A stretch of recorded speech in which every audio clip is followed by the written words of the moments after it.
Walk down in front, rebound, scores! Evan Oakley, here's Farmer on a breakaway, Farmer scores! Short-handed break, Benzine in on Zevnik. Oh, what a great left pad save there. Shot deflected, they score! Cullen stops short-handed. You're listening to Wildcats Hockey, presented by Armored Roofing on the Wildcats Broadcast Network. Very good evening to you from the Hector County Coliseum, where tonight the Wildcats look to get right back into the win column when they take on the Odessa Jackalopes. Hello and welcome to the broadcast. Ben Horner with you here on FastHockey.com and the Wildcats Broadcast Network. Thanks for making us a part of your Saturday evening plans. It is a chock-full day of sports here in the United States, and we're glad that you've decided to cap off your Saturday evening with a little bit of Wildcats hockey. Well, last night did not go as planned for the Wildcats. They saw their 7-game win streak come to an abrupt end against an Odessa Jackalopes team that, by all accounts, is better than their record reflects. This is an Odessa team who, after a 4-2 win last night, sits at 6-14-4 and is at the bottom of the South Division standings, but that doesn't tell the whole story. You must keep in mind that the Jackalopes have played about 14 road games thus far. Make that 18 road games this far, including the games up at the Blaine, Minnesota Showcase back in September. But be that as it may, what it all adds up to is a very road-weary Jackalope squad.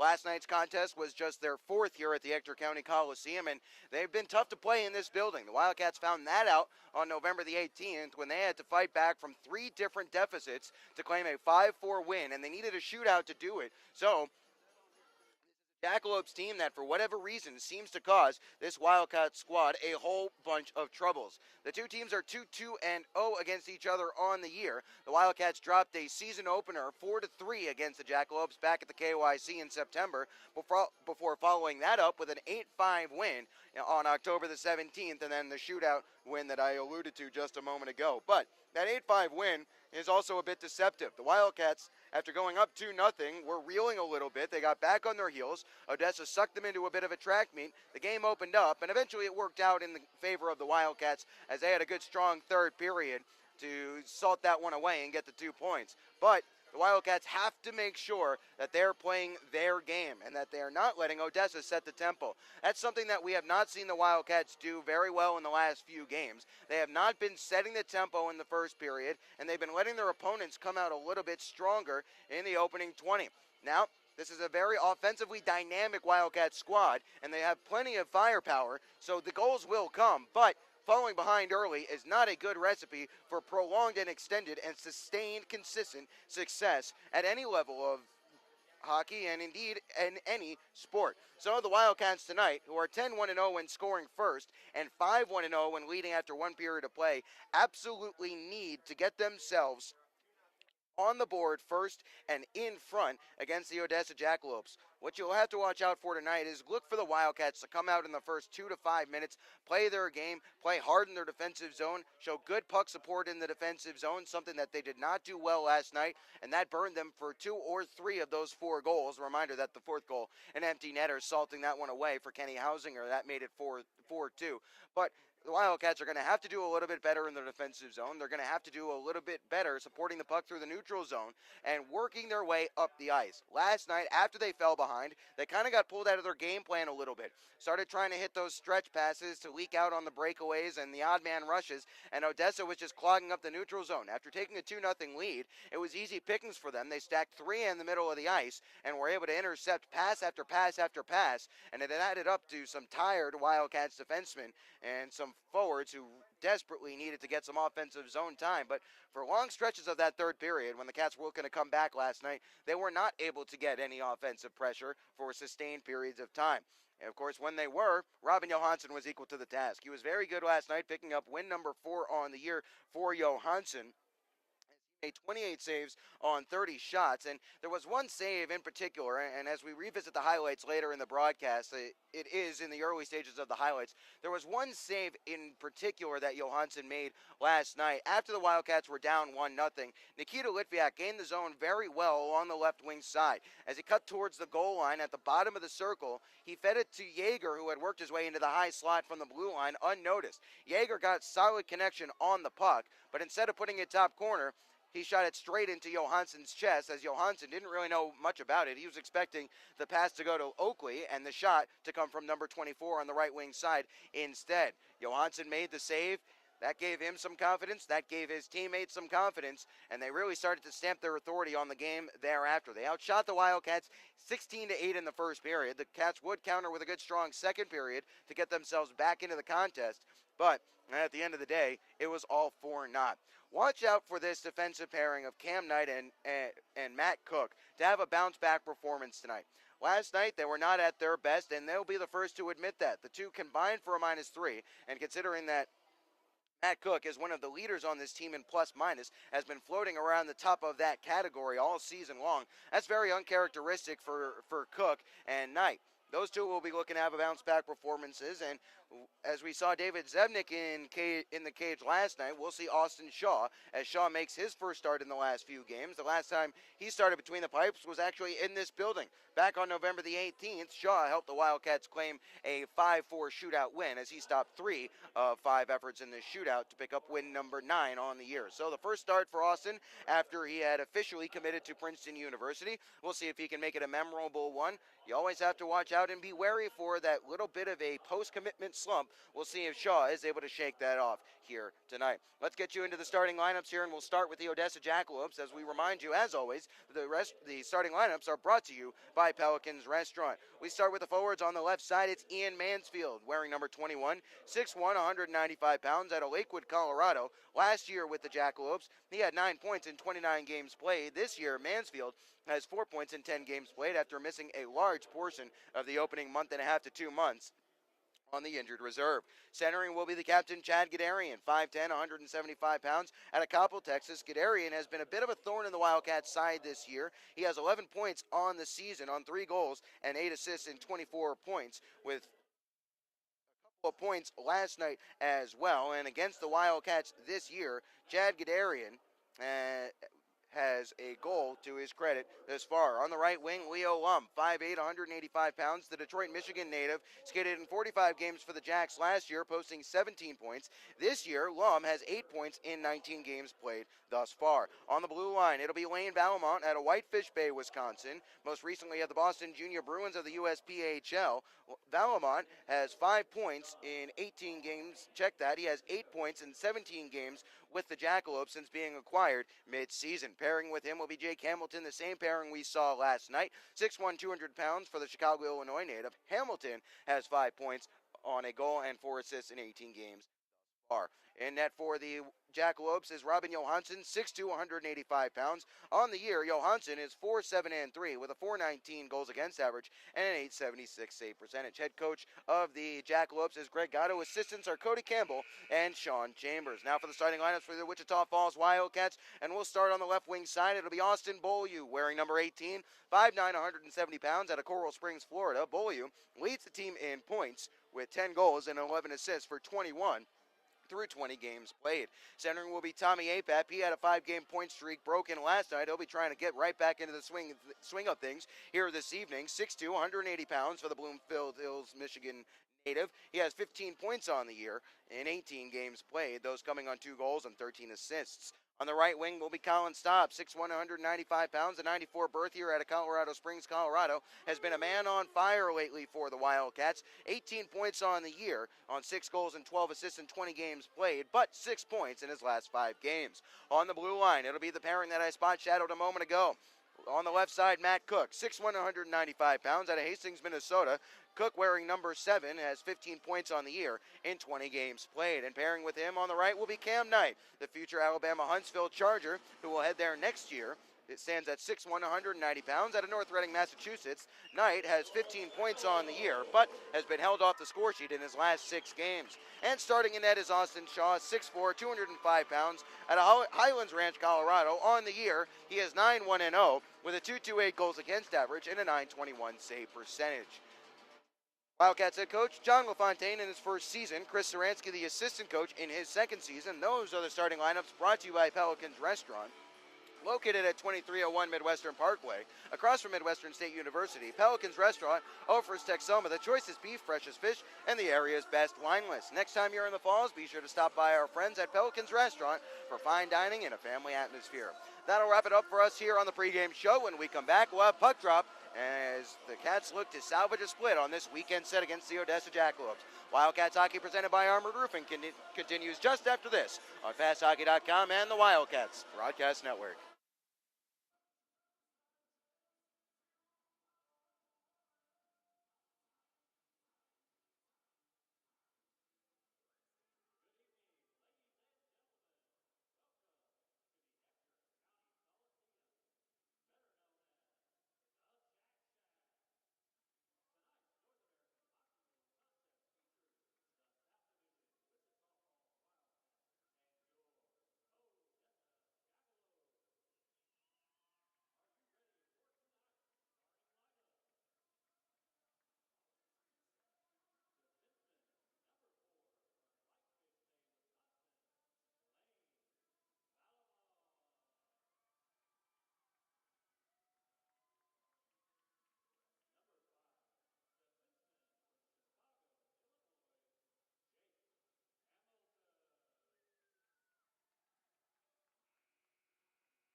You from the Ector County Coliseum, where the ice is down, the lights are up, and we are just about ready for Wildcats hockey. Hello, welcome to the broadcast here on FastHockey.com and the Wildcats Broadcast Network.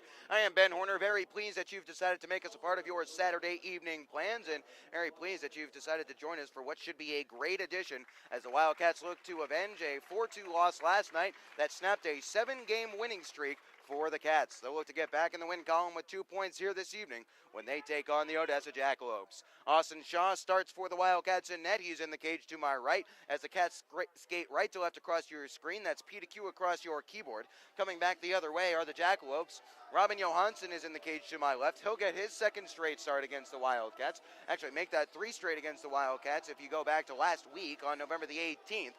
Jacks wearing their military appreciation jerseys, skating from left to right across your screen, Q to P across your keyboard, as it will be stopped to go against Chad Gadarian in the draw. Tonight's officials, same as last evening. Sean McFarland, the referee, Dan Barecha, and Kyle Rishatel patrolling the blue lines as the linesmen. Gadarian will take the draw against Colin Staub. The Wildcats, or rather against Tommy Apap, I should say. Wildcats looking for a better performance in the dot here tonight. McFarland brings Apap and Gadarian together. The puck is down. We are underway in the first period, brought to you by American Classified, as right away the Jacks have it and try to bring it up the ice. This is worked along by Ian Mansfield. He'll try to gain the zone past Apap. A lot of speed there. Sent towards the middle and sticking it away was Shaw to be grabbed for Apap. Apap will look to gain the zone. He does through the middle, looking for Staub. He had his stick tied up. That forced the puck away to the corner as we have a lively start in the first 30 seconds of action here at the Ector County Coliseum.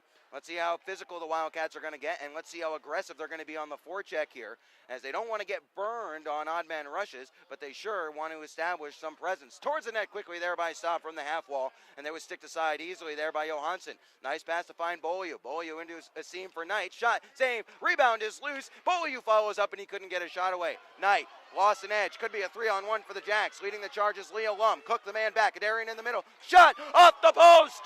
It was off the post. The light went on. McFarland, the referee, waves play on. We continue as this is cleared out, not all the way down. Barecha, the linesman, just in front of the penalty box, saying to the scorers, we're playing on. 19 minutes remaining as the Jackalopes almost took a 1-0 lead. Scatliff towards the net, sticked away, and comes to the near side corner. We might have a conversation about that one as when we get a play stoppage, as here is Sheridan looking to go in front. Backhand effort. Johansson didn't have to make a save. Into the corner for Farmer. Back towards the middle. He was looking for Albrecht, but it caroms off a stick to be retrieved by Townsend in the neutral zone. Townsend up ahead to Sheridan. Sheridan trying to get back involved in the offense after a quiet last few games. Off to the far side it travels. Scatliff steps down the wall and chips at it where Sheridan can't reach. 18:25 remaining in the first. The Wildcats yet to get a shot on goal in this contest, as behind the net with it and looking to come out are the Jackalopes. Nice keep here as playing it towards the net with Scatliff. Albrecht alone in front. His shot blocked on a backhander. Here's Farmer in the slot. Shot saved by Johansson and knocked wide. Still on the puck. Albrecht shot save. Sheridan backhander off the outside of the cage. This line buzzing a little bit here. Townsend has some trouble with his skates as he'll go down and lose the puck in the process. Gaining the red line but not flying it all the way in deep was Ian Mansfield, as Townsend is back in his own zone as the Wildcats look to outlet. Townsend back along for Turk Scatliff. Scatliff, nice pass to the middle for Litviak, who will kick it along to no one in particular, where it's picked up at the blue line by Jake Townsend. He got to stick to it to negate the icing. He'll gain the zone and chip it around the boards. First to it here on the near side half wall are the Jackalopes as Soji works it loose. Two-a-side battle will ensue as Falconer works it free. Here's Falconer, tries to go to Townsend, and it's stashed down low. First to it here, Oakley overskated it. Cherniuk is there, fed towards the middle. Nobody home as Oakley was just in front of the puck. This is ladled out. Bad change. It's a clean breakaway for the Jackalopes. Here's a shot and a blocker save there by Shaw, coming off the stick of Trent Williams. Now trying to come back the other way. Here's Falconer up ahead to Litviak. Litviak, top of the right wing circle towards the middle. His shot scores! Nikita Litviak. Just like that. How things can change in an instant. The Wildcats gave up a breakaway at one end, and 10 seconds later, if that, they lead 1-0. Litviak will get the goal on a partial break. That's his first goal in quite some time, and 4 of his 5 goals on the year have been against the Jackalopes. That comes after Shaw stoned Trent Williams on the breakaway. They went back to talk about the shot that was off the post.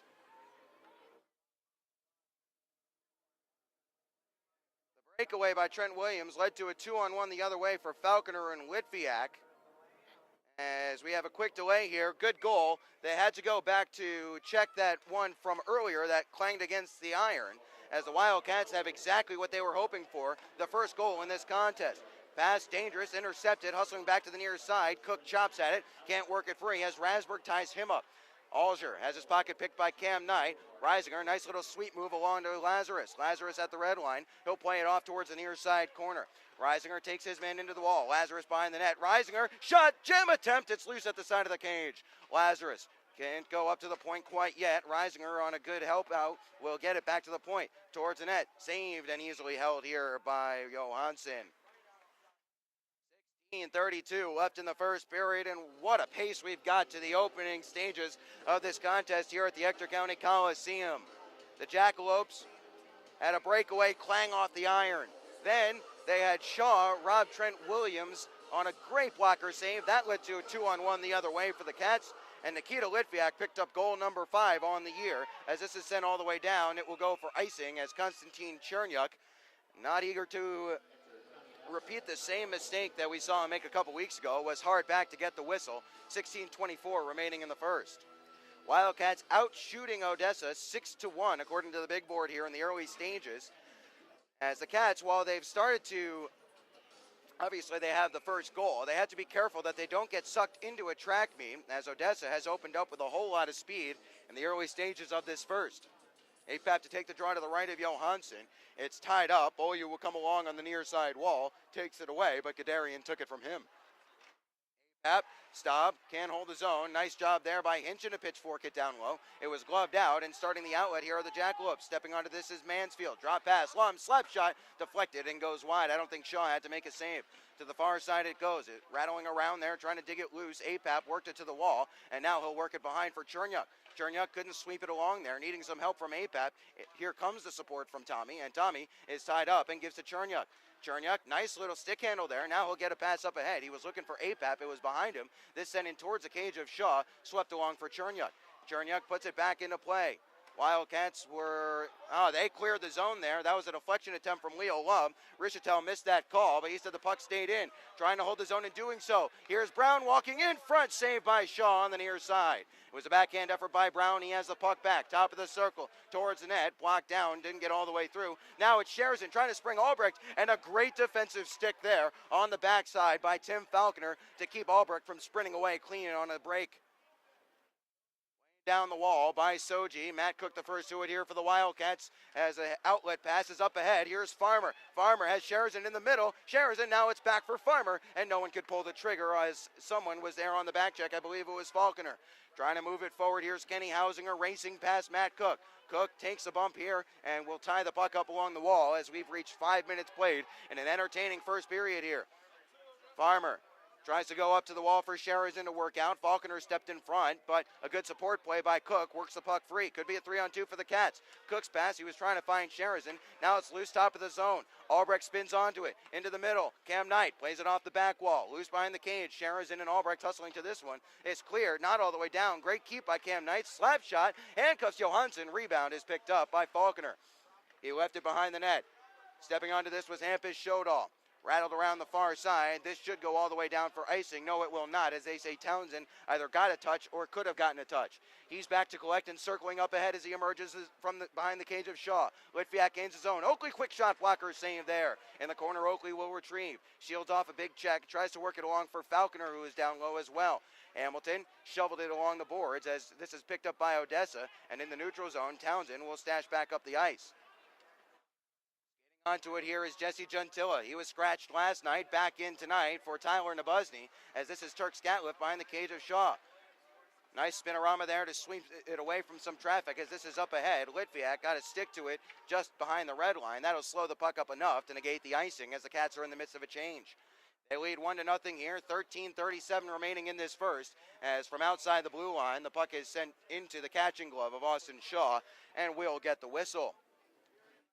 13:29 remaining in the first period, and an entertaining opening 7 or so minutes here at the Ector County Coliseum. Ben Horner with you as the Wildcats lead 1-0 on the strength of Nikita Litviak's 5th goal of the year and 11th point overall. The assist, the only one, goes to Falconer, as here is Reisinger looking to play this one along.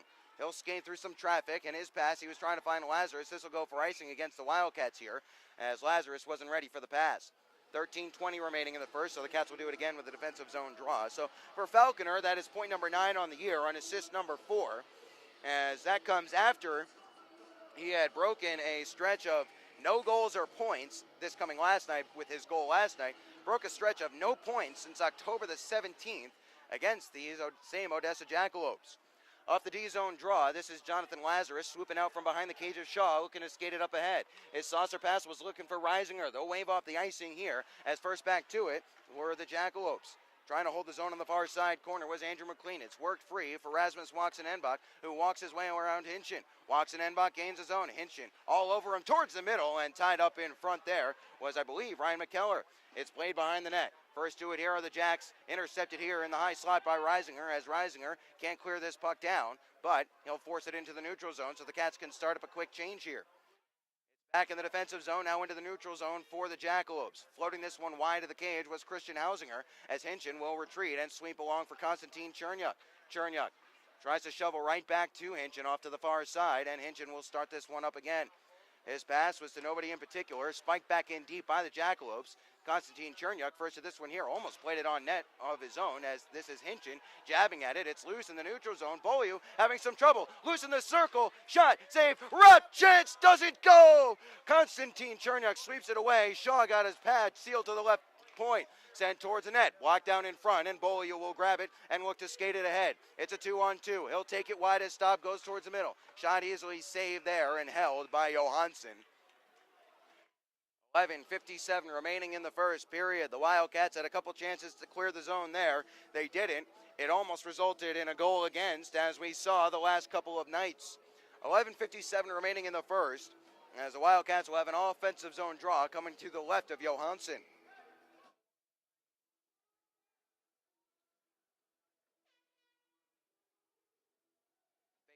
Left of Johansson, Apap to take it. Check that, curse of the commentator. Apap washed out, so Staub will step into the dot. By the Jackalopes, it's back to the corner, where picking it up and sweeping it along was Lane Valamon. In the neutral zone, on the stick of Kenny Hausinger. He'll play this one in deep after gaining the red line. Scatlett the first to it here, as the outlet pass is nicely collected by Sherazin, as he wasn't able to control it cleanly, but he got to stick to it. That negates the icing.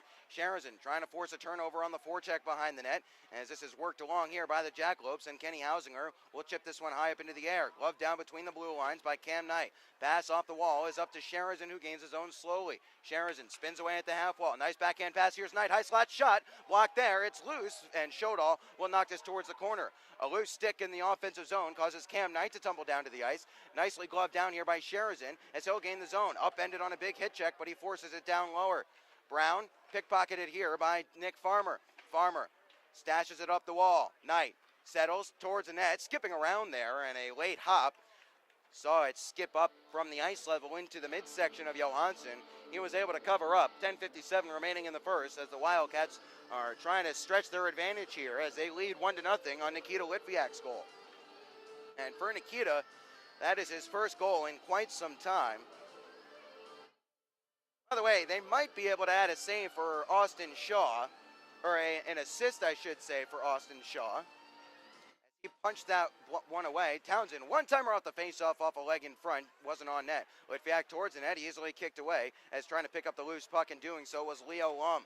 Townsend intercepts, gets it up ahead to Oakley. Oakley has some trouble with it as Townsend was spun out of the play. Falconer cut towards the middle, but was tied up, as in the neutral zone once more. Here is Jake Townsend. In front of the Jackalopes bench, he's pinned into the wall there, but worked it over to Falconer, as Falconer will look to gain the zone.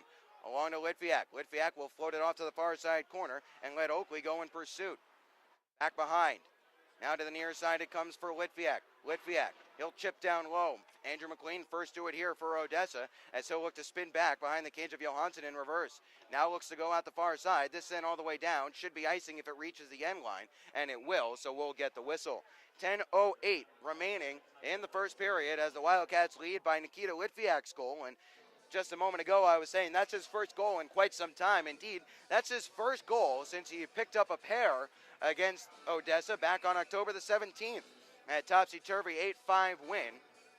Saw him score a couple in the second period. Off the face-off, Knight shot in a glove save there by Johansson. We'll get another whistle. We'll do it all over again. As Knight was in the shooting hole, looked to pick it top corner, but Johansson snatched it out of midair with a big glove. Face off once more will be to the left of Johansson. Back to the point. Cook plays it off to the far side. Knight gets it back towards the net. Save there. No traffic in front. Johansson covers up. But you can see Knight's eager. He's eager to get involved in the offense here. As we reach under 10 minutes, we'll get our first media timeout. Knight is one of the better offensive defensemen in the league by this broadcaster's explanation. That said, he's been without a point in his last 6 games. Certainly looking to get back onto the score sheet here tonight. Wildcats leading 1-0. Nikita Litviak, the goal scorer. Alex Falconer with the assist, as that is the only assist they have thus far. We'll see if they add another one. Cats, when they get the first goal, 10-1-0 when scoring first. The one blemish was they lost to the Minnesota Magicians at the league showcase back in September. Also 5-0-0 when holding a lead through one period of play. But leads evaporate very quickly when this Jackalopes team is involved, so the Cats certainly cannot rest on their laurels. And while simultaneously trying to keep the pressure on, they have to make sure they don't get sucked into an end-to-end race up and down the ice like Odessa wants. We'll hear in the intermission from Wildcats head coach John LaFontaine about his thoughts on last night's win. Here's Subri, his first shift, rather his second shift. He wasn't able to get this one. Now Constantine towards the net. Chernyuk's effort was deflected and goes wide to the corner. Reisinger buried down after a little high hit. No call up coming as racing it forward here is Odessa. Trying to dance down around one man there was McKellar. First to this one here was Jesse Gentilla. It's picked up behind the net by Trent Williams. Nice defensive job done on him by Austin Hinchen to work it free as Reisinger swept it back across to the near side for Subri, and Subri puts it into the neutral zone. Sent all the way down. It will come up short of icing, they say, as first back to collect as the Wildcats start up a change is Andreas Soji. Soji with 9:15 remaining in the first period as Beaulieu, Apap, and Staub are out there on the forecheck. This is Soji looking to play it off to the left wing side. Back through the middle. It's intercepted. Now Beaulieu will hustle onto it as Staub gets back to his feet. Beaulieu, near side half wall, puts on the brakes and protects. Here's Beaulieu looking for a passing lane. He finds it. Here's a shot by Scatliffe. Save there as Scatliffe had snuck down to the top of the circle. Staub, near side corner. That was 5 with the shot on that last effort, and it's played back down low by 21, Townsend for the Cats. Apap up to Scatliffe, right side point. Scatliffe, stick handling, dusts it off, backdoor Staub in front for Beaulieu, and the net was knocked off its moorings by Johansson as he went to seal the post. 8:44 remaining in the first period. The Wildcats leading 1-0 here as they continue to keep their pedal to the accelerator. Face off to the left of Johansson upcoming as the shots on goal in this first are skewed heavily in favor of the Wildcats. 15-6 is the total in point streak. Face off, Albrecht got one hand on his stick and swept it along, but first to this one here were the Jackalopes in the form of Alex Alger. It's worked free, however, by Albrecht, who spins it down into the corner where Farmer takes. Farmer in front, Albrecht trying to stick handle. It's still loose just below the face-off circle, and Johansson covers up a backhand attempt from Austin Albrecht. This line, 28, 10, and 27, Sherazin, Farmer, and Albrecht have really started this first period quite well. They were a bit underwhelming last night, although in fairness, a few of the Wildcats could have been categorized as such. Off the draw, it was taken off the stick of Cook by Albrecht as Cook was loading a shot in the shooting hole as Albrecht maintains control. Farmer looking to go in front. He couldn't get it towards the top of the slot where Sherazin was waiting. Cook spiked right back down low. First to it on the near side corner was Albrecht. Sherazin getting involved as well as the Wildcats are trying to work it free. It's in front. Farmer has some trouble keeping his balance as he recovers. He'll play down low for Albrecht. Albrecht tied up, works his stick free, one-hand sweep at it, but can't work it along to a teammate. This is cleared all the way down the ice. Will it go for icing? No, it will not, as first back to it here was Matt Cook. Cook swept off to the far side half wall. Farmer tied up here, and he'll jab it back behind for Matt Cook. Cook. Outlet pass. He was trying to hit Sherazin. Sherazin got to stick to it, so no icing as we'll play on in the last 7:40 of the first period. On the puck in his own defensive zone was Jake Hamilton. Played up. Oh, and a big hip check there as getting thrown down to the ice was Hausinger on a clean hit by Litviak. No, it was not clean. It's going to be a kneeing call, and that is a brutal one from McFarland. That's a hip check the textbook definition of a hip check. McFarland needs an anatomy lesson as the Wildcats will head back to the Gilmore's Collision Center penalty kill for the weekend, as they were 3 for 4 on it last night, and that is well, I've said it enough. We'll move on. Cats needing to kill this penalty. Face off to the right of Shaw as McFarland invents a penalty on a good clean hip check by Litviak. He's been burned a little bit this weekend. Anyway, we'll play on. It's up to the point. Here's Hamilton, has it skip off his stick, and he'll have to hustle back and play it along. And Mansfield swoops into the neutral zone and wheels ahead now. Mansfield tries to get around Cam Knight. Good stick there by Knight. Cook got his stick in the way to keep this one from centered, and it's up to the point where the Jackalopes maintain. Towards the net, blocked down in front. Knight will swallow this one up and push it along for Alex Falconer. Falconer shorthanded, his shot wide of the cage. Karam's off to the near side wall where Evan Oakley will try to tie up the puck and kill off some more time on this PK. Done there by Oakley. That elapsed another 7 or 8 seconds as it's finally worked free and brought forward by Gadarian. Losing a stick in the process was Gadarian. I think it was slashed out of his hand. No call was upcoming. Oakley struggling to get back to the bench as he was tied up with a Jackalope skater. It's sent in deep here by Odessa. Off to the far side wall it goes. Scatlip gloves this down behind the net. Can't work it along to a teammate. Collapsing out in front was Brown from the blue line, but Staub got in the way. Held at the point. Here's Hamilton. His one-timer saved there by Shaw. Townsend picks this one up and will send it the length of the ice. 45 seconds remaining in the phantom knee-in call to Nikita Litviak on a good clean hip check that sent Kenny Hausinger down to the ice. Cats with 40 seconds remaining on the kill. They were 3 for 4 last night on the Gilmore's Collision Center PK. In the first period, as starting it up the ice, here's Odessa. It's Watson Enbach. He gained the red line before wiring it around the kick plate. Off to the far side it goes. Stop. Can't work this one free. On a second effort, he'll get a stick in the way, and it deflects into the neutral zone. 15 seconds remaining in the penalty to Litviak. He's to his feet in the penalty box. Wheeling back into his own zone and starting it up the ice was Kenny Hausinger. Hausinger gains his own off to the far side. Subri hacks at it. It's played off to the near side. Townsend will hustle for this one. Jabs at it, but can't reach it.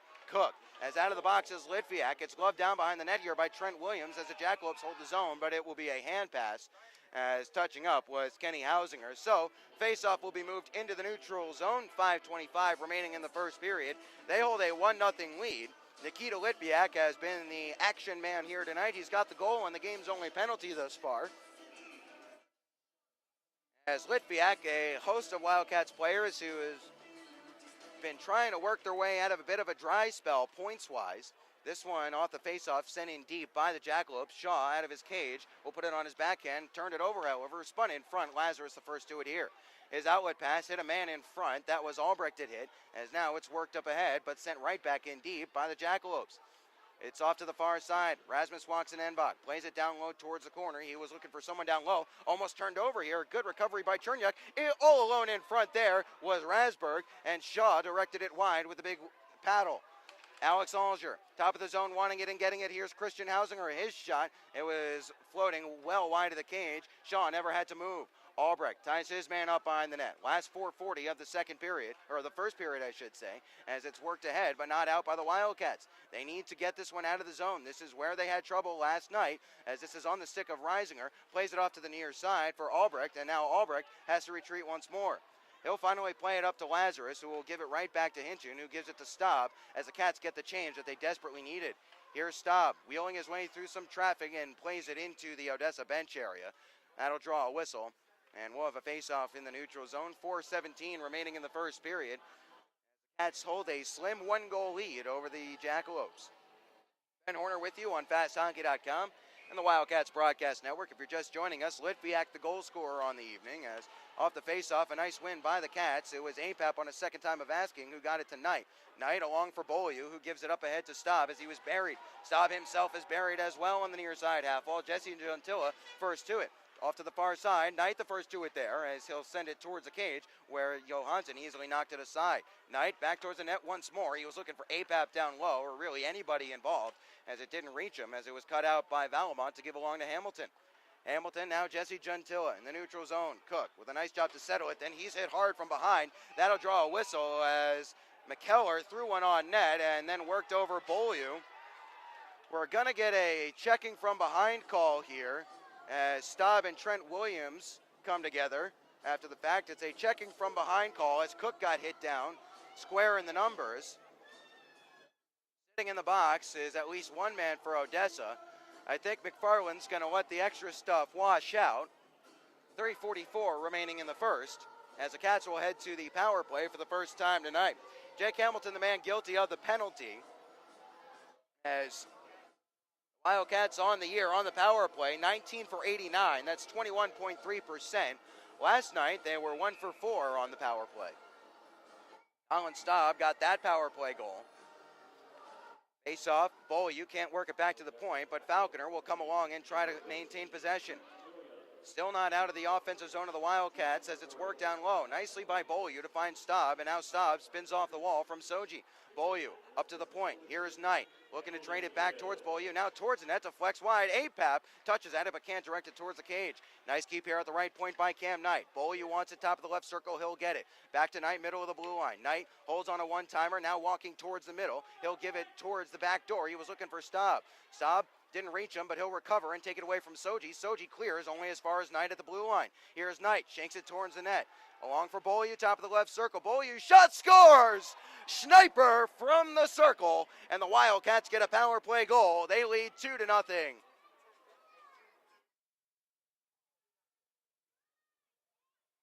Beaulieu picks up goal number 11 on an absolute beautiful snipe from the top of the left circle. The Jacks gave him the time to set up and release, and he took it.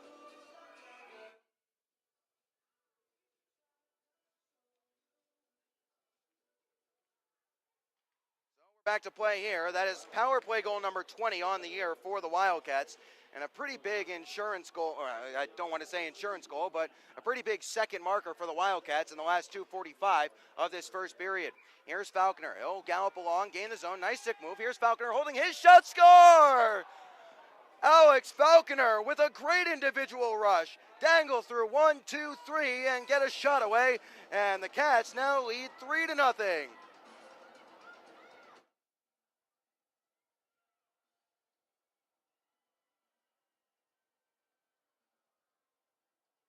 Alex Falconer, it took him a while to pick up his fourth goal of the year, or his fifth goal of the year. It took him no time at all to move from 5 to 6, as he has now reached 10 points on the year. Off the face-off, it is controlled here by the Wildcats as Townsend has it. Townsend, he'll retreat back into his own zone and play it off to Turk Scatliff. That happened before they could even post Beaulieu's goal in the point streak. Dumped down from behind was Oakley, and they say it was just a help-along job as he looked to McFarland as he gets back to his feet, but we'll play on 5 aside. Townsend, pass up ahead, was intercepted. He was trying to hit Oakley or Litviak there. Hamilton plays this one towards the middle, and Jake Townsend the first to it here. Townsend, up ahead, Farmer through the middle of the ice. He'll get around one man here. That was Hamilton. Played towards the front of the net, and Oakley had a dig at it, but couldn't direct it towards the cage. Oh, big collision off to the far side. Litviak had the big open ice hit reversed as he went down hard to the ice. Good active stick there by Oakley, disrupts the play, as now getting it back. Here is Hamilton, shot, save, rebound, juicy, and it's left behind here as Chernyuk picked the pocket. Holding the zone. Oh, that could have been interference there. It is not going to be interference, and Sherazin gets hit down hard. That'll be a penalty. That'll draw a crowd, and it's going to be head contact as McFarland has to be careful here. Oh, he gave him 5. No, head contact. I thought he had gave him 5. He did, in fact, turn around and motion for 2. I think he was holding up his hand to say that's enough to Greg Gatto on the bench. Wildcats leading 3-0. They're heading back to the power play for the second time tonight. Already 1 for 1 on the man advantage. And my goodness, how different this game might have been if Derek Brown doesn't clang it off the iron with his first shot of the game, barely 90 seconds in. Face off one here by the Jackalopes, and it's cleared all the way around the boards and down.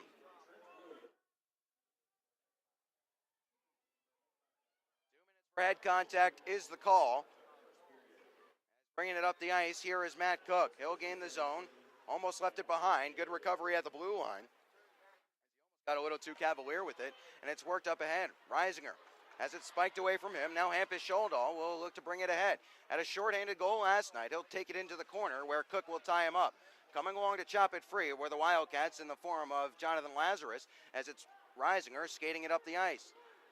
Lazarus will take this one. Nice backhand pass. Here's Oakley settling along for Townsend as the Wildcats try to settle this puck.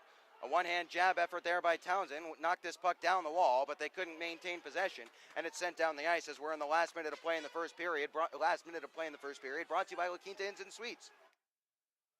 43 seconds remaining. Cats on the power play for the next minute. They lead 3-0 on goals from Litviak, Beaulieu, and Falconer. Sherizan's pass was to nobody in particular, as Cam Knight will cycle back, grab it, and turn up ice.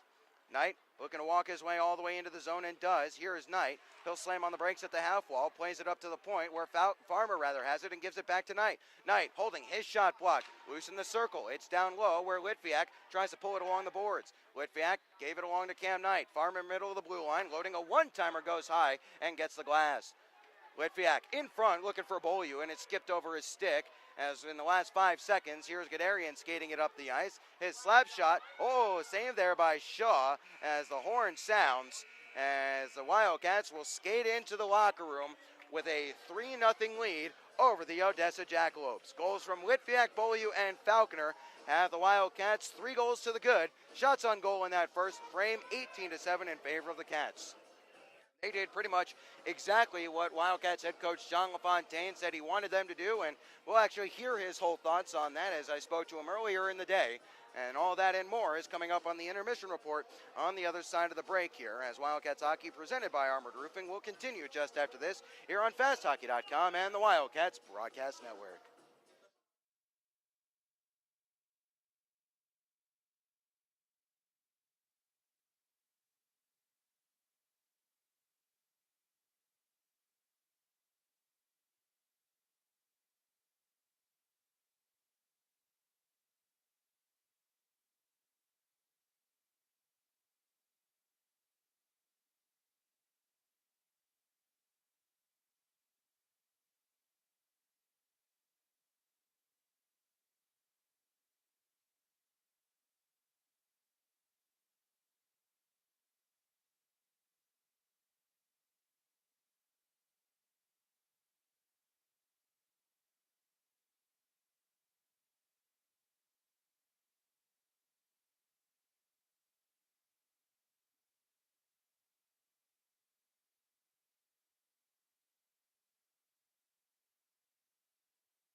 County Coliseum, the site of this one. First intermission here on FastHockey.com and the Wildcats Broadcast Network. Ben Horner with you here as we continue on Wildcats Hockey, presented by Armored Roofing. And the Cats have gotten off to a great start in this one. They lead 3-0 with 20 minutes of action in the books.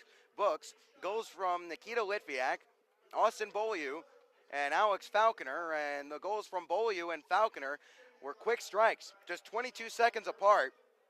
And they came off some great shots by both of those guys of a couple of different varieties, as Beaulieu sniped one from the top of the left wing circle on the power play. If you give Austin Beaulieu the amount of time and space that the Jackalopes did, and he's going to have the ability to pick a corner more often than not. He's going to find Twine, and he did on that one for his 11th of the year. Then just 28 seconds later, 22 seconds later even, it was Falconer. He took it from Cook and Townsend and raced up the ice, dangled through a couple of guys in the neutral zone, and beat Johansson, I believe, with a quick shot over the blocker, or under the blocker over the pad. That is his go-to move. Well, the Wildcats got off to a great start in that first period, and they did a lot of things that John LaFontaine said that he was going to be watching for them to do. But we should mention, this period could have played out a whole lot differently if it weren't for Derek Brown pinging him off the iron in the first minute or so. And then it was Alger who had a great breakaway attempt, stonewalled on a brilliant blocker save by Austin Shaw. The Cats came right back the other way and scored on Litviak's beautiful shot. And not the first time this year that a big save by Shaw has transitioned right into a goal-scoring opportunity. Anyway, enough of that. We'll now catch up with Wildcats head coach John LaFontaine and hear his thoughts from earlier in today.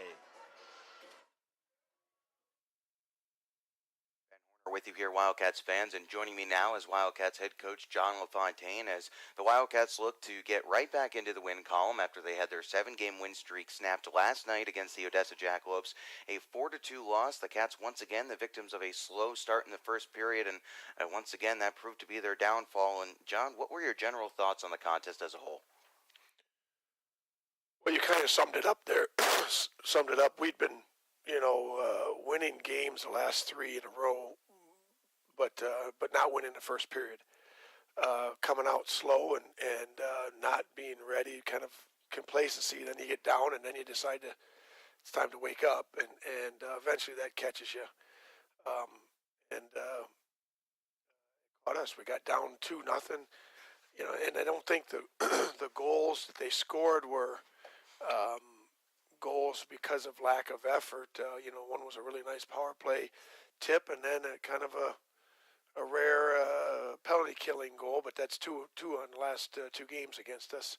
You get down 2-0, and tough to crawl back, and especially against a team that's real hungry for a win and hasn't been at home very much. So you put all that together, and the results weren't good for us. Odessa last night, just their 4th game at the Ector County Coliseum, and we're already almost into December, more than 20 games through the season. John, you mentioned the shorthanded goals, and as you just accurately said, that's 2 in the last 2 games. What has to change for that to be negated, for those shorthanded opportunities to be canceled out? Because the fact of the matter is those 2 shorthanded goals were almost carbon copies of one another. Yeah, both were the same unit, and we kind of showed the guys on film when Cam tried to make a play to Boilio on the wall. He didn't have any support on the other side, so his support left him, and he looks there, and there's nobody there to pass to, and you have to give him support on both sides. And so all of a sudden he's got no support there. He's got to go back and it deflects off the guy's stick. He makes a nice play, and they played him aggressive.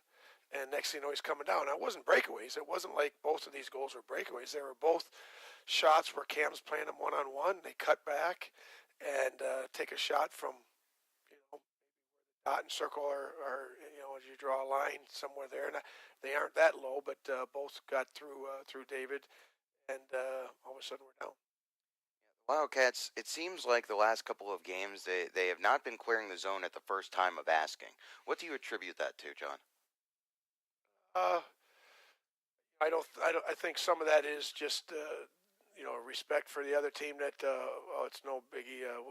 I'm trying to make a play here in an area that probably needs to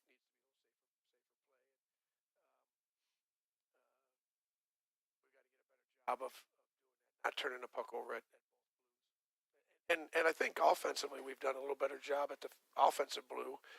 And even the defensive blue a little better. I don't think we were awful last night in that area, but there were some times guys needed to make stronger plays. That's always going to be an issue. Guys got to work on that area and be able to take a hit to make a play, a strong play, stronger play. Let's talk consistency here for a second, John, and it's something that young people, teenagers, early 20s, they'll struggle with in all areas of life, not just hockey. As they're getting into the meat of this season here in the 2014-15 campaign. 20 games in the books, 20 games ahead. How do you go about trying to preach consistency and trying to help your players find that level of consistency? Well, I believe we believe it starts with the intensity and work ethic and preparation for practice. They come and they bring that intensity and will and wanting to get better on a day in and day out basis. It it's something that you're always trying to get out of your team, and you're trying to demand out of your team, and sometimes we got to get better at demanding it, and it can't be mundane too. You can't demand the guys to have intensity like no other through the roof, and every day is the same. That gets tough. You have to have and add some variety so that guys are getting better in all areas of their games and working on and want to get better in those areas. So is it fair to say there's a very fine line between preaching and trying to instill consistency and turning them into robots? Yeah, you want them to keep self motivated, keep wanting to get better individually, and keep a purpose in their practice. Okay, I'm coming this week. What can I work on individually, and what are we working on as a team to get better at? And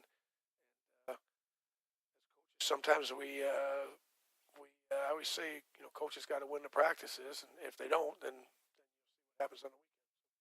Wildcats fans, we're talking with Wildcats head coach John LaFontaine, and I mentioned a moment ago we're 20 games into the season now. For the young guys, the new players, this first year in juniors, the adrenaline of that first early push has worn off. You're not quite into the later stages of the season where you're running on adrenaline and momentum and that drive for the playoffs. This next 20 can be a big grind. What do you look for out of your first year players to try and keep that from becoming a negative impact on them?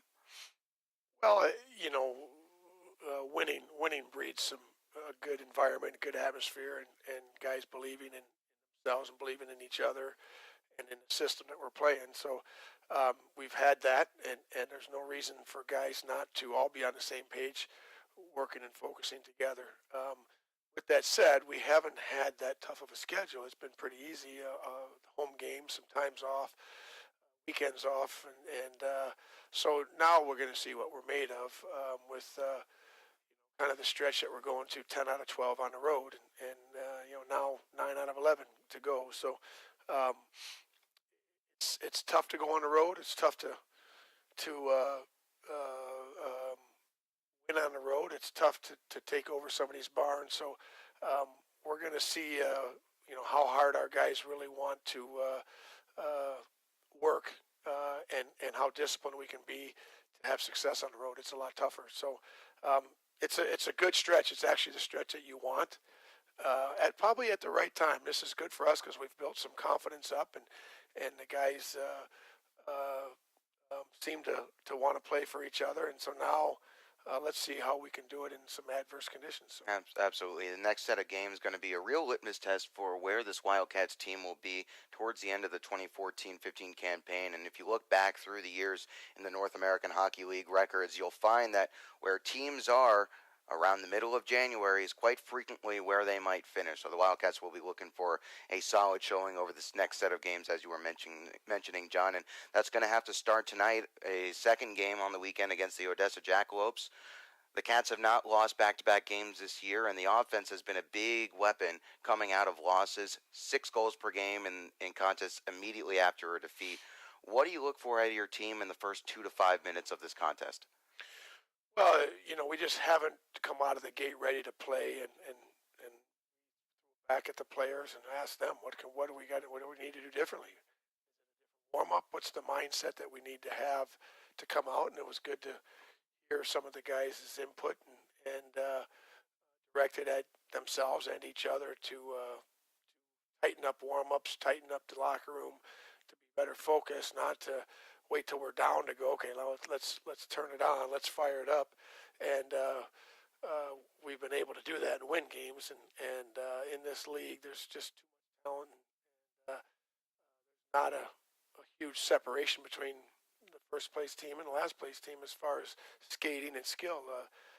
For Odessa to be 6 wins and have the kind of talent they have and skill is unbelievable, because they're not a they're so much better than that. They've got 7 kids committed to college. They've got a few more that just, I think they have one more that just committed, and they've got some guys that was Brown that just committed, and they've got a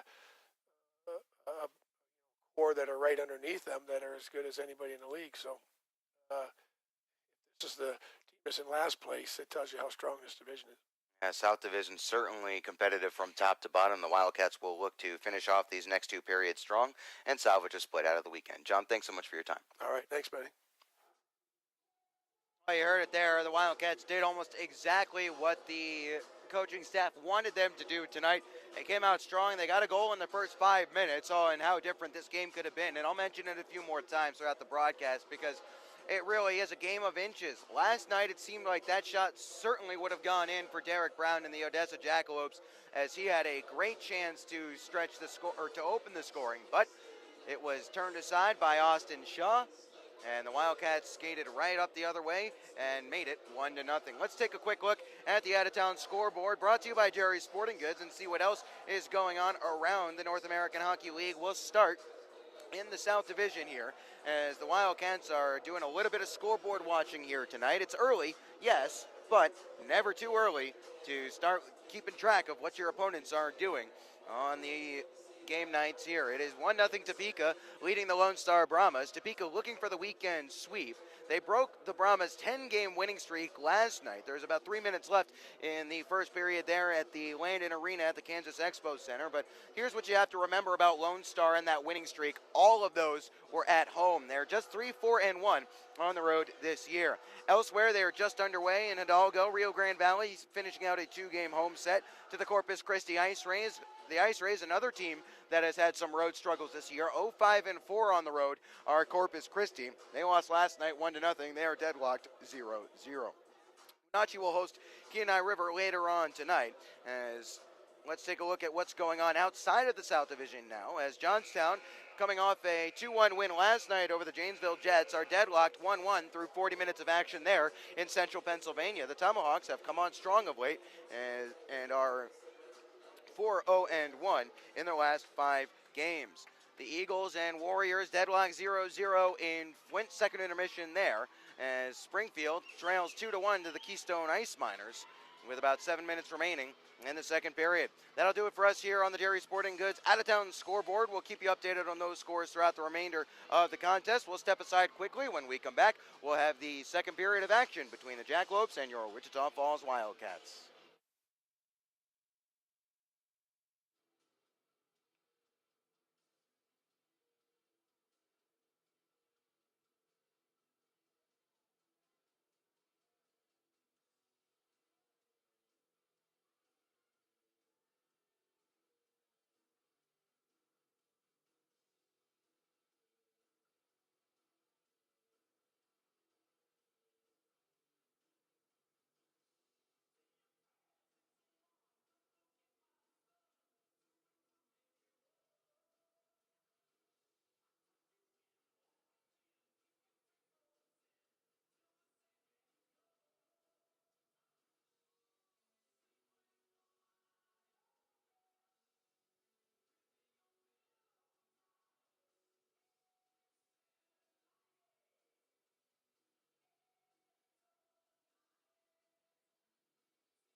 Ready to get back to the action here in Odessa, Texas on a Saturday night. Ben Horner with you here, coming to you live from the Ector County Coliseum on FastHockey.com and the Wildcats Broadcast Network.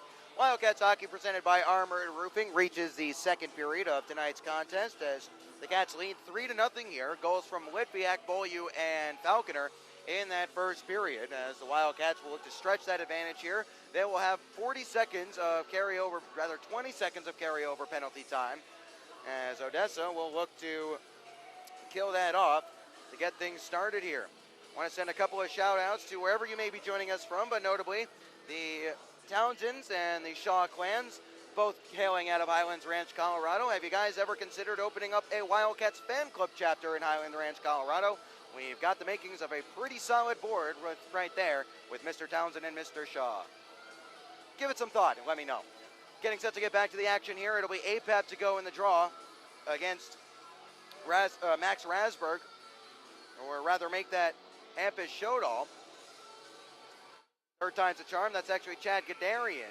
So Gadarian and APAP in the face-off to get the second period underway. Richetel will step into the middle, bring them together, check the goalies. As the puck is down, we're underway in the second period, brought to you by American Classified as the Cats control in the last 15 seconds of their man advantage. Cook. Make sure the Wildcats don't take their foot off the gas here as Cook plays it in stride for Staub. Staub gains his own at the right wing wall. He'll drop it back to the point where it's picked up by Beaulieu. At the half wall, Beaulieu now down below the goal line. He left it behind on some loose ice. Out of the box here is Trent Williams. Pass up for him, his glove down. He can't control it cleanly as he's bumped off hard there by APAP. Behind the net with it is Ian Mansfield. Walled off by Matt Cook, looking to bring it along as the Wildcats can't force it out of the zone. Mansfield out to the far side corner, down low. It's worked free by Gadarian, up to the point. Here's Lane Balamont. Along the blue line to his deep partner Hamilton, who on his backhand spins it down low. He's waiting for someone down there, and it was onto the stick of Tommy APAP, as now APAP has this one pinned to the wall as Trent Williams works him over a little bit. Williams kicks it free on his backhand in the corner. He'll leave it there to be played along by Mansfield. Hooked in front, nobody there as it skittered through the blue paint. Beaulieu clears, but not out. Gadarian back towards the net, and Shaw makes a save. Squirts free as APAP will pick this one up, ladle it softly back as Cam Knight plays it along to Matt Cook, who has just tossed an errant stick back towards the Jackalopes bench. Sherazin, nice control, backdoor pass. He was looking for Farmer over there. Someone got a stick in the way. That was Hamilton as Sherazin has it between the blue lines once more. Sherazin evades the oncoming check from Shodal, now turns it over as this is Brown trying to work it free, and Sherazin comes in to give him some trouble. Sherazin pokes it free. Could be a 2-on-1. Albrecht is crashing on the left side. Sherazin in front for Albrecht, and he had his stick tied up. Farmer up to the blue line in Townsend. Townsend back down for Farmer. He kicks it along towards the corner where Albrecht takes and skates behind the net. Albrecht taken off there nicely by Andrew McLean as he ties him up legally so. Two-a-side battle will ensue as Farmer tries to dig it loose as well. 18 minutes remaining in this second period. Albrecht couldn't get his stick loose as that is picked up by Gadarian, rather Hampus Shodal. He'll bring it forward. Townsend with a good stick in the neutral zone to intercept. Farmer skating past one man. He got it to Albrecht, who's on his backhand. Albrecht in the corner, trying to play it towards the middle. Sherazin in front. Sherazin scores! Great pass there from Austin Albrecht. Sherazin was left alone in between the hash marks, and the Wildcats lead 4-0. Sherazin picks up his first goal in the last 5 games after scoring 7 and 7. He wrists it home from the slot after a nice pass from Austin Albrecht. That should be number 28 Sherazin from 27 Albrecht and 10 Nick Farmer. We'll see what they post in the point streak as the Cats are off to a 4-0 lead and another flying start in this second period. Falconer looking to tie his man up there as Litviak gets involved. Litviak wins it free. Rep chances save there. It pokes high up into the air. As have we had a goaltending change? We might have had a goaltending change. I'll get you that in just 1 second as here is Alex Falconer in the neutral zone. Falconer swung it along to Hinchin. His pass is intercepted. Backhand effort. Stonewalled there by Shaw as Alger couldn't get a clean shot away. Forbes Ploget has replaced Robin Johansson in net to start this second period as this one is sent through the crease and squirts out the other side. Mea culpa for not getting that to you at the start of this 20 minutes of action as this is picked up by Nikita Litviak in his own defensive zone. Litviak's pass was a little too soft to reach Evan Oakley as this is picked up by Odessa at their own blue line as Faulkner got it up ahead. Rossmus walks in and Enbach gains his own. Shot directed easily away there by Austin Shaw. Hinchin slams this one off the glass. Can't clear the zone quite yet as now Trent Williams grabs possession. Into the corner it goes. Chernyuk shields his man off. Subri steps along, chips it off the glass. Cats can't clear the zone quite yet. Now a good skate there by Subri to kick it back to his stick blade. He'll play this one off the boards but can't get it all the way down. Wildcats are in the midst of a change here. This one sent down towards the defensive zone. Gatliff intercepts, played it to Lazarus, who gave it back to Hinchin. Hinchin up the ice, gloving it down here and getting a stick to it. Now it's Reisinger. Reisinger, his shot, save, rebound. Subri scores! Paul Subri, his third of the year. He cleans up the Reisinger rebound, and the Cats now lead 5-0.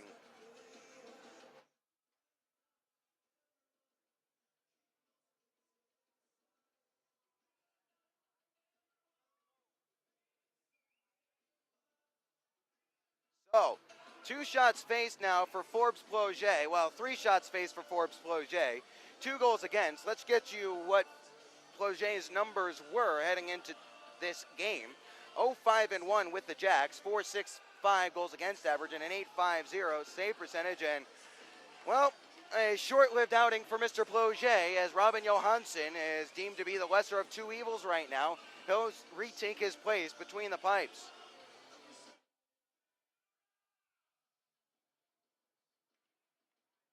Back to play here. The Wildcats leading by a handful as it's on the stick of Jake Hamilton for the Jackalopes. This one sent wide of the cage. Shaw doesn't like what's developing in front of him, so he'll just cover up and get the whistle. 15:58 remaining in the second. Wildcats have stretched their lead to 5-0.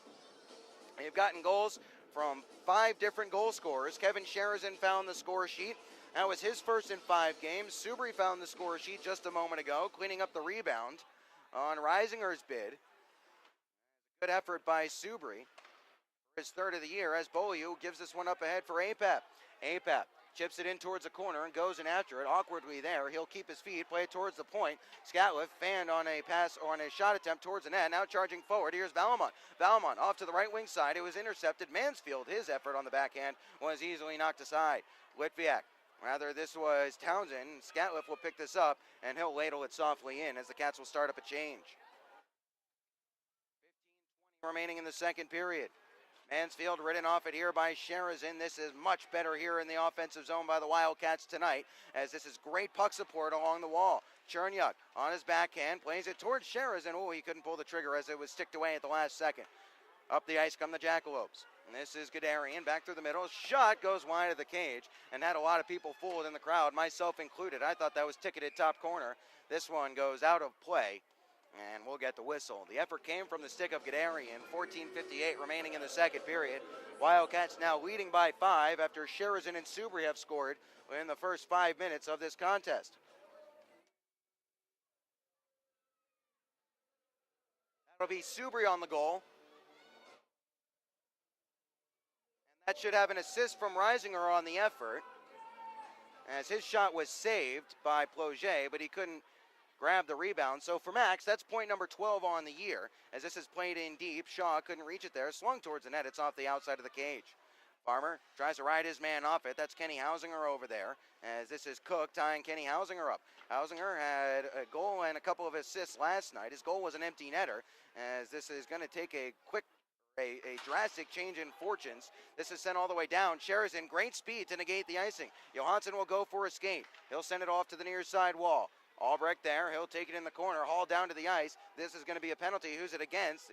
I thought it was going to be against the Wildcats, and it is going to be against the Wildcats, as it's going to be charging on Kevin Sherazin. So the Wildcats will be shorthanded for the second time tonight. Bodies were tumbling down to the ice in the corner. I did not see what was the impetus of that massive mayhem.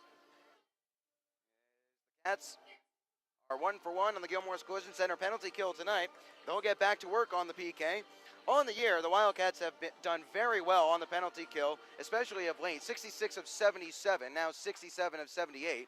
As here is Hausinger holding it at the top of the circle. That was Christian Hausinger. Alger, one-timer goes wide of the cage. That coming off the stick of Valamont. Rather, that was McLean with the effort. Now it's Alger towards the net. Walk down in front, picking this one up, and playing it back to the point was Rasberg. Rasberg tries to go back, right back to the point for McLean, and it caroms around and all the way down.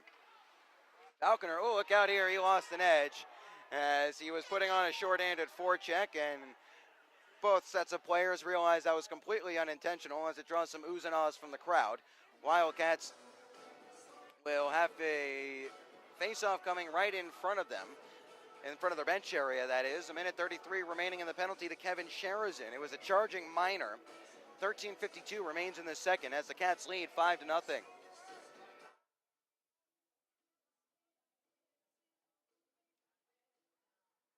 Off clean win there by the Wildcats, as this is Scatliffe hustling along on the penalty kill as he tries to play this one in deep. Oakley getting involved. He can't take possession of the puck ahead of McLean as Hampus Shodall gallops back and now moves it ahead. Gaining the zone here are the Jackalopes. Off to the far side wall it goes. Skittering puck is played towards the corner once more for Odessa. Townsend tied up Christian Hausinger, but it was worked along center in front there, and fanning on the effort from between the hash marks was a Jackalope skater, I believe. That was Rasberg. Here is the aforementioned Rasberg trying to walk down the slide on his backhand. He'll peel off to the top of the zone. Good stick here by Townsend. Now he pokes it free. Was disrupted just a little bit. That negates a shorthanded rush, but now Lazarus is all alone in front. Lazarus, backhand effort saved as he was never able to fully gain control. Rather than hold the zone, he'll skate it all the way back and fling this one down the ice to kill off some more time. Good heady play there by the Syosset, New York native, beg pardon, and that's Syosset. Here's Lane Valamont with 35 seconds remaining in the Jackalopes power play. Play is disrupted, but not cleared all the way down there by Subri, as this is Chernyuk getting some time on the PK, and sending it all the way down here was Subri. He'll come to the bench for a change. 12:40 remaining in the second period. 5-0 the lead for the Wildcats, as Sherazin will be out of the box in the next 15 seconds. Drop pass for Kenny Hausinger at his own blue line from Watson Enbach. Hausinger trying to gallop through Albrecht and does. Hausinger, his shot, save, rebound, swept away from danger there by Chernyuk as Reisinger hacks at this one but can't clear. Out of the box in 1 second and out, clear out is Sherazin. Shot, save, rebound is knocked away. Chernyuk fishes this one up the wall. First to it here was Gentilla. His effort goes wide of the cage.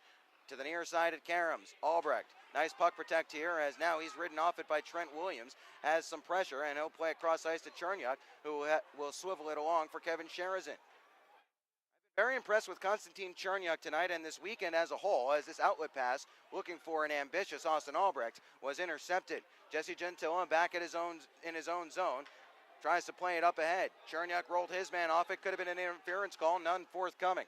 Behind the net with it here are the Jackalopes. A turnaround effort towards the middle, coming from the stick of Kenny Hausinger, is turned aside and sent all the way down. No icing here as it comes up short.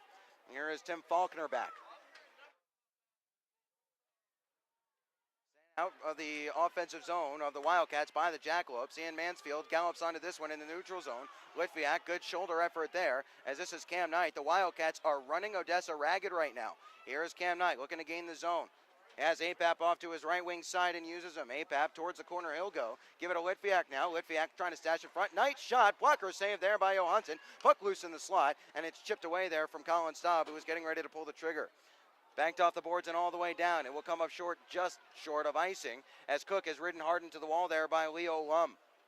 Cook comes away from that battle with the puck, however. Nice effort from Matt Cook here this evening thus far, and indeed, from all of the Wildcats, the effort has been 100% better here, as this is almost cleared by Staub. Now on a second look, Cam Knight will clear it. Faulkner is going to get a penalty for punching Staub in the face. I don't know if Staub will get one as well. It looks like they're both going to get two, so they'll get a 2-minute timeout to think about what they've done, as we'll continue to skate 5-on-5. Yeah, it's roughing to Faulkner, and it's 2 minutes for holding to Colin Staub. So Colin will get a 2-minute breather. We'll continue to skate 5-on-5, as those should cancel out.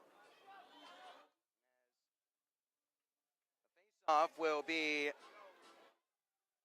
the neutral zone in front of the Odessa penalty box. 10:38 remaining in the second period. Wildcats leading by 5. Paul Surbury, the man with the one for the thumb here in the second period, after Sherazin made it 4-0 in the early stages of the second as well. Those two goals, by the way, less than a minute and 40 seconds apart. Behind the net with it here is Townsend, working it along for Scatliffe, who's had a solid game thus far, as Sherazin clears but not out. Scatliffe tries to get a shot block in. It does. Puck is loose. Toe save by Shaw. What a remarkable save, but now a score. Trent Williams makes it 5-1. Odessa is on the board. Shaw with a great toe save. I thought he had it covered. McFarland, the referee, was on top of it the entire way, as Odessa has broken the shutout. Williams jams it home, out of a scrum. But the Wildcats needed a quick reminder that the work was not done. Little goal from the Jackalopes, and Trent Williams gives the Cats something to think about. So back to it here, as now in the zone are the Jackalopes trying to work it free. Settled here by Lazarus along to Reisinger. Reisinger had it sticked away from him at the last second. As on the near side, Scatliff takes a good bump, but he'll work it ahead. Here is Subri now. Lazarus in the middle. Subri with a shot and a glove save by Johansson.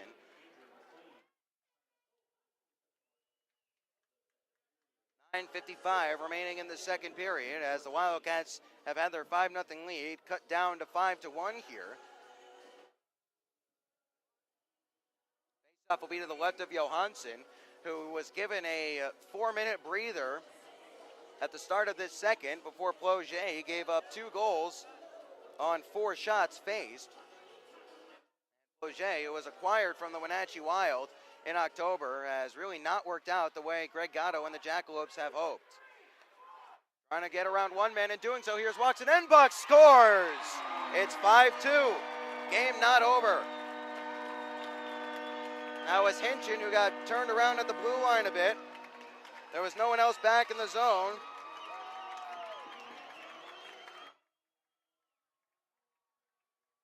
Watson Engbach always seems to have one in him when he plays the Wildcats.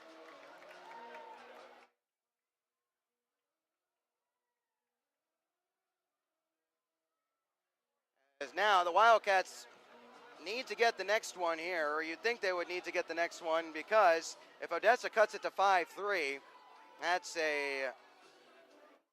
one that the Cats aren't going to relish the opportunity to preserve. They were up 5-0, but now a couple of quick goals from the Jackalopes has this game at 5-2. Here's Kenny Hausinger. His shot blockered away there by Shaw. This all started after Shaw made a great toe save. I thought he had it covered, but it was banged home. McFarland, the referee, was right on top of it the whole time. Up to the point. Shot saved through a screen as Shaw gloves it and holds. 9:24 remaining in the second. The Wildcats just making a quick little look over their shoulder now, as their 5-0 lead has turned into a 5-2 advantage. Still a lot of game left to play here in Odessa. We're just past the halfway mark in the second period.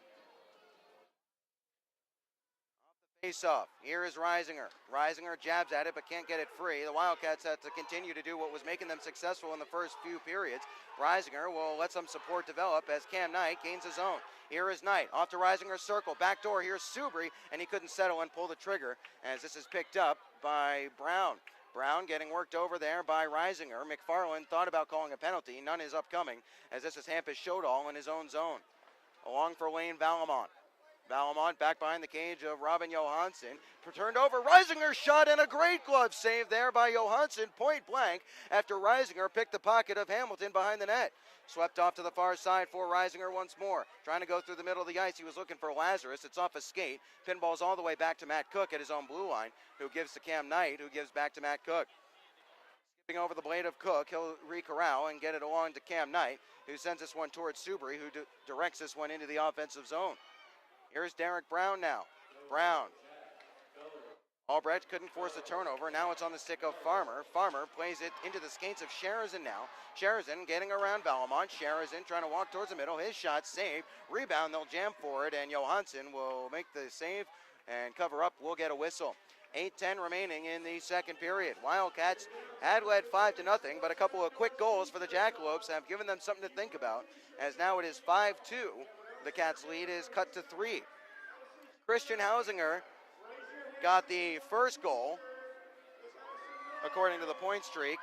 I thought it was Trent Williams who was celebrating, and Rasmus Watson-Embach got the second for Odessa. That's where we stand, 5-2, as off the faceoff, galloping ahead. Here is Mansfield. Mansfield tries to go towards the net. It's blocked away. Where's the puck? It's loose behind the cage. Picked up here by the Jackalopes. Trying to work it free and towards the front of the net. Here's Lum. Lum, shot saved there by Shaw in the chest. He'll swallow up and make the save. 7:52 remaining in the second period. And the Wildcats would love to get one here just to take the wind out of the Jackalopes' sails, as they're starting to buzz a little bit. Odessa's showing why they're a dangerous offensive team. They get decent goaltending and solid defensive play. They are a dangerous squad. Johansson has looked much better in this second frame, as this is controlled by the Jacks towards the front of the net. Kadarian, puck is loose, and Shaw got a quick whistle. He covered it up anyway, but he got a little bit lucky there, as it was still loose when McFarland play. 7:45 remaining in the second. 5-2, the score in favor of the Wildcats, but don't be deceived. Odessa has popped 2 unanswered, and the Wildcats are trying to regain control of this contest. Stop. Did he work this one free? Yes, he did, but he couldn't work it along to Beaulieu in the neutral zone. Mansfield picks it up and gains the zone at the right wing circle. Mansfield trying to drive around Cook. He couldn't do so as Cook ran him hard into the glass. Knight first to this one here. Nice little fishy pass on his backhand to Colin Staub to start the rush, as it's 3-on-3 the other way. Staub gains his own, has Beaulieu to his left, chips off the wall. Here's Staub, tries to protect and play to Beaulieu. Now on the far side, those two will try to maintain possession for the Wildcats. 7:10 remaining in the second period. It's worked loose. Beaulieu. Here's Townsend. No traffic in front. Down low looking for Staub. Staub gets a shot up high. Rather, APAP got a shot up high. He wasn't able to reach the puck and pull the trigger. This one ramped up off the high glass. Beaulieu tries to glove this down. He couldn't do so, but he'll settle it, as this is offside. APAP wasn't back into the zone, or back into the neutral zone, that is. Oakley was the man carrying the puck. 6:55 remaining in the second period. It is a 5-2 score here at the Ector County Coliseum. Ben Horner with you on FastHockey.com and the Wildcats Broadcast Network as we continue on with this presentation of Wildcats Hockey, as always brought to you by Armored Roofing. Hard back to the near side for Oakley, as Oakley will gain the zone. He'll put on the brakes just above the circle and plays down towards the corner. Off to the far side, it rolls. First to it here was Litviak. He tries to touch a rolling puck into Falconer's stride. Instead, it's turned over and sending this one all the way down where the Jackalopes. That was off the stick of Christian Hausinger. First to it here where the Wildcats is trying to work it out are the Cats. They haven't been able to do so quite yet. Trying to dig it free was Oakley. Good puck support here as 3 guys along the wall for the Wildcats. This one sent towards the net, kicked aside. Now a shot saved. Walker, it's loose at the near side. Shaw regains possession, or regains his position and resets. That angle look is gloved out of midair here as Jesse Gentilla and Jake Townsend have a quick little bear hug. Or Falconer anyway in there. 6:13 remaining in the second period as Shaw gave up a juicy rebound on Christian Hausinger's shot from the blue line, and there was nobody there. It was Gadarian the closest, but it was between his skates, and he couldn't get his stick to it.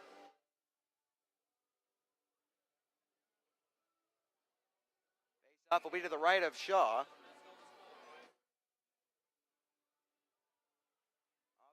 Off, it's one up to Hamilton. Now Valamont, one-timer, partially blocked in front. And Shaw will make the easy save. I think that hit off the steal of Jake Townsend in front of the net. Face off now to the left of Wildcats netminder Austin Shaw.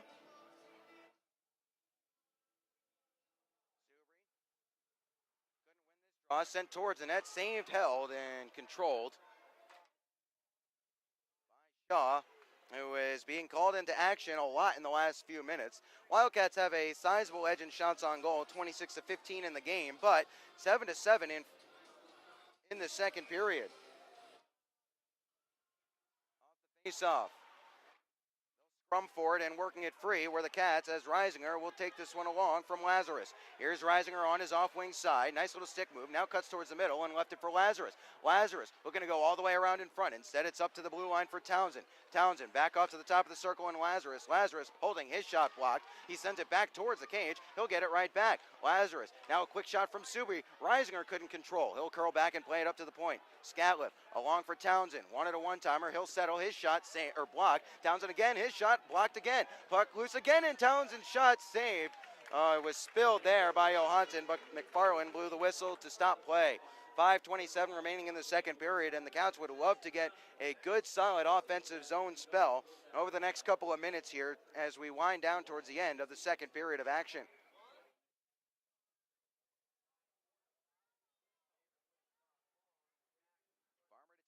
For the Cats here, and it's another win in the face-off there, and a little cross-check after the fact for by Hampus Shodal, as this is Kenny Hausinger. He turned it over in the middle of the ice. Farmer will skate this one into the zone, tries to get around Faulkner. Good deep play there as he'll stick it away from Farmer as Faulkner looks to come up the ice. Sherazin in on a good hard forecheck along with Albrecht and Farmer as Soji looks to play this one out. Sherazin gives his man a good bump. It's settled by Brown, and he'll gain the zone and chip past Cook. Here's Shodall, puts on the brakes, bottom of the circle. Shodall looking to walk in, he'll play it down low instead. Kenny Hausinger towards the front of the net, and a good save there. That was Soji who had snuck into the slot between the hash marks, and Shaw was equal to the task. Now it could be a 3-on-2 for the Cats. Sherazin tries to one-handed back along for Farmer. Could be a 3-on-2 the other way. Good stick here by Cam Knight to disrupt it. Shodall off to the far side. Hausinger hadn't continued on with the play. Farmer, headman pass. Trying to skate onto this one was Albrecht. He's at the end of his shift, and he's gassed, so he couldn't reach it. 4:34 remaining in the second. It'll be icing against the Wildcats, as he'll have to deal with the defensive zone draw. Decent idea by Farmer, as he almost caught the Jackalopes on a change, but it was just a bit too far for Albrecht.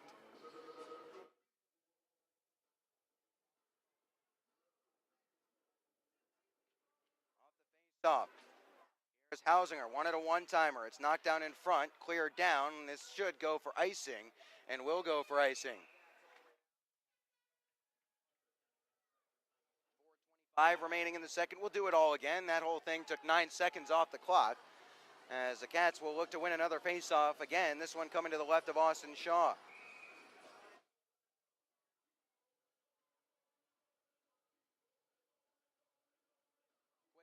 Here from Richetel, the linesman. Darian, Farmer tie up in the draw. Mansfield will swoop along to take it for Odessa. Pressed into the wall there by Cam Knight. Knight goes down to his backside, as now it's played back for Mr. Shodall in the corner. Sherazin pokes at this, but not out of the zone. Gadarian at the top of the zone. His slap shot knocked down and skitters just wide, as Shaw didn't know much about it. On this near side, it's Albrecht now. Albrecht plays it along for Matt Cook. Cook tries to clear the zone, and he's able to do so, as the Cats are going to try and start up a quick change here. They're not able to make a complete unit shift, as Mansfield gains a zone. Towards the net, Shaw sweeps this one away from danger. Up to the point. Now it's a foot race. Stop trying to get there. Johansson takes a skate out, and he'll sweep this one along the boards on that big stick of his. Now APAP will hold his own at the point. Beaulieu on his backhand. He'll walk down the wall. Beaulieu in the circle. Lost the handle. Behind the net, Beaulieu picks it up once more. Fighting through a check. One hand, he'll get it up to the point where Hinchin has it. Hinchin towards the net. Knockdown in front. Puck still loose, and APAP knocks it off to this near side. APAP ridden hard down. Beaulieu turns onto the puck. Down low looking for APAP. Kick towards the middle. There was nobody there. Beaulieu back onto it here in 3:15 remaining in the second period. APAP behind the net. Staub getting involved here as well, as Staub shields off a big check. It's off the outside of the cage, as first to it here is APAP. Now quickly along for Beaulieu. Beaulieu tied up here as he'll step free. Staub has it. Here's Staub. Turnaround shot save there, as Johansson made the stop with his shoulder. Here's Mansfield. Falconer with a good interception here. He tries to hit Staub. Instead, this is on the stick of Leo Lum, but Hinchin disrupts. Getting the zone here is Litviak. Litviak, nice stick handle here. Tries to get around McKellar. Played in front. Falconer sweeps at it, and he couldn't get a blade to it, directed towards the cage. Behind the net, it works for Falconer once more. Falconer, far side half wall, as the Cats are starting to get back on the accelerator here after a couple of goals by Odessa had knocked them on their heels. Here's Oakley walking towards the middle, fighting through some checks. Oakley towards the net softly. This is cleared all the way down and should go for icing if Hinchin can beat this race. Hinchin busting his backside to get back there, but he didn't beat it. Shaw stepped out of his cage to do so. Big hit there as McKellar took Townsend down to the ice. The Cats maintain possession, however, as this is Litviak along to Chernyuk. Back through the middle of the ice, and Oakley in the slot. Oakley, it was on his backhand, so he kicked it to himself. The chance has gone now, as now Litviak has it on this near side, just in front of the blue line. Last 2 minutes of this second period. Subri, now it's Litviak off the wall. Shot saved, fought off there by Johansson. Townsend will grab it at this left point. Far side that is. He'll sweep it down low. Subri reaches out and collects this and reverses it back behind for Lazarus.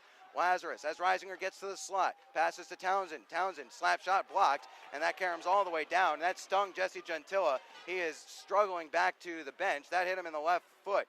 Reisinger, did he get a stick to it? He did, but he was not over the red line there, as he had swooped down a little too deep into the Wildcats' end of the ice. Minute 28 remaining in the second. Cats are guilty of icing. 5-2 the score in favor of the Wildcats, and they're looking to keep it right at 5-2 as we approach the second intermission.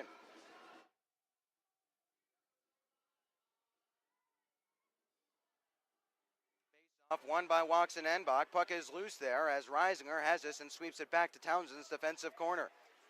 80 seconds remaining in the second period. Almost turned over, and now it is turned over. Trying to stuff out in front. It's taken behind the net here by Rosberg. Here's Rosberg in the corner after the Wildcats couldn't clear off a face-off off the icing.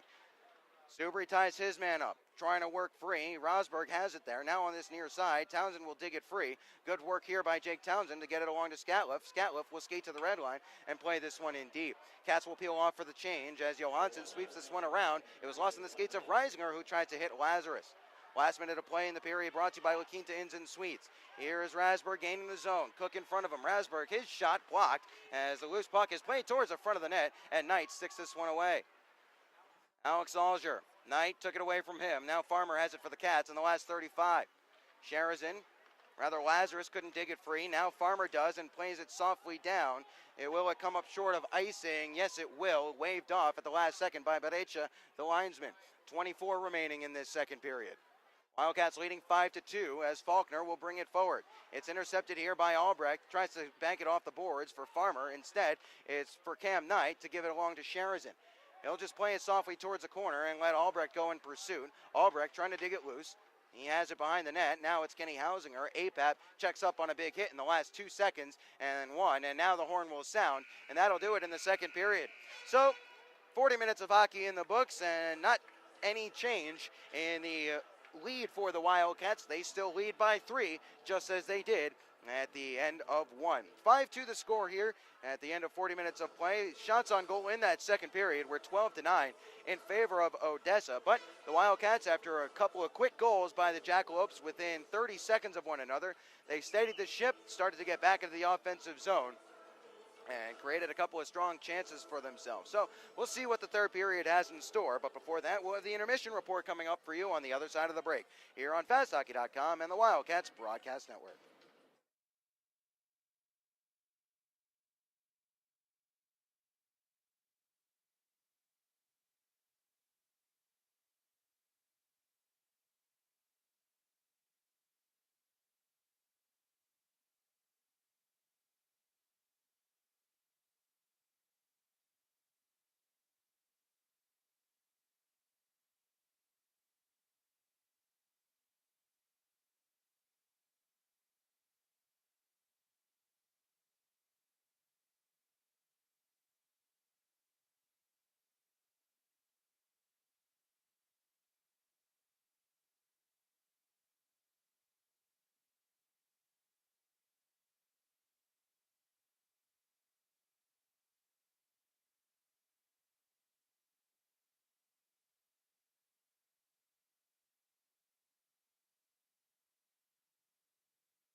Ector County Coliseum. Ben Horner with you. We're through 40 minutes of action here in Odessa. The Wildcats leading 5-2.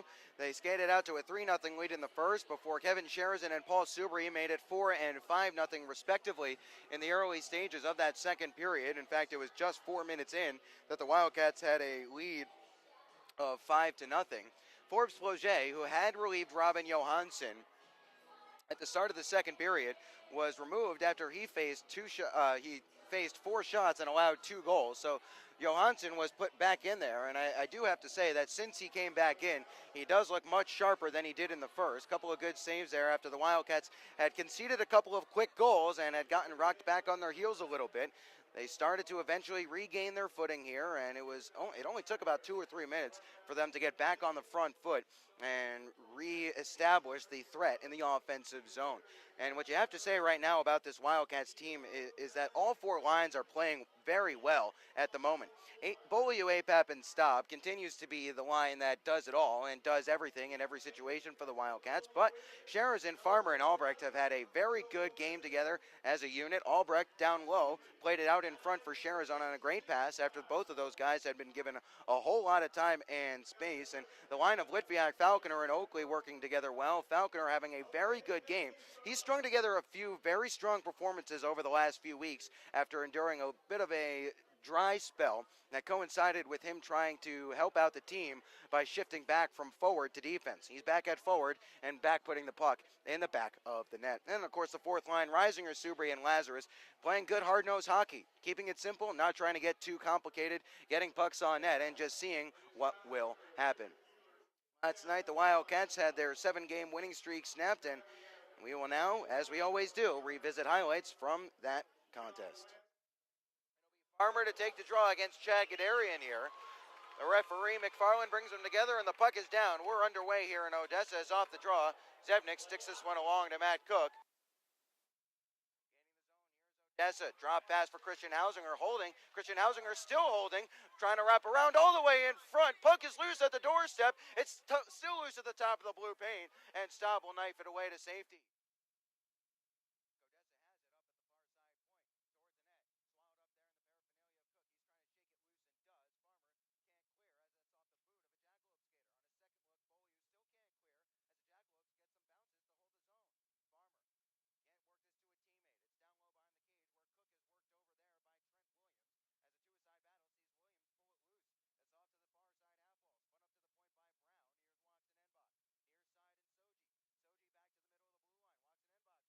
Deflect scores!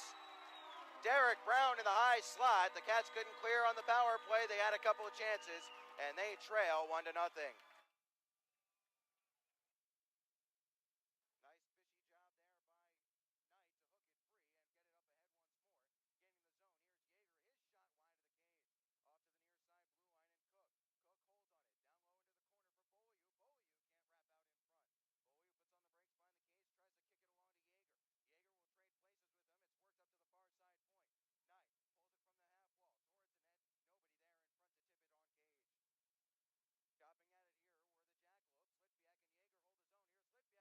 In front, it's Jaeger, and a point-blank save by Johansson, who didn't know anything about it. First grade look for the Cats, and it was Jaeger from the high slot who shot it right into the chest of Johansson.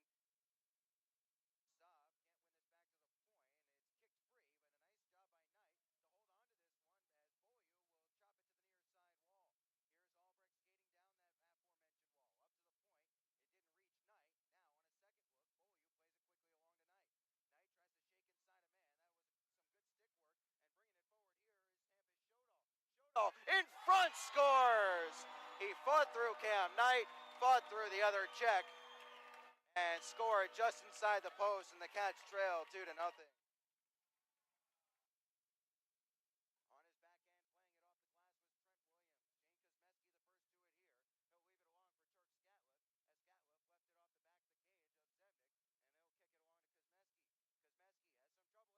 Out in front and saved point blank on the stick of Leo Lum by David Zebnik.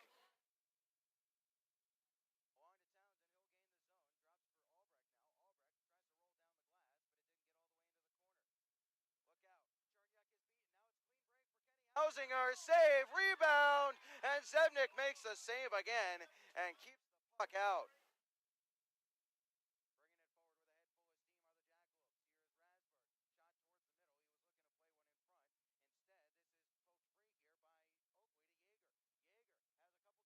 Hooked in front, and a great save by Johansson as Oakley had a backhand effort, tipped in front and snatched out of midair by Robin Johansson.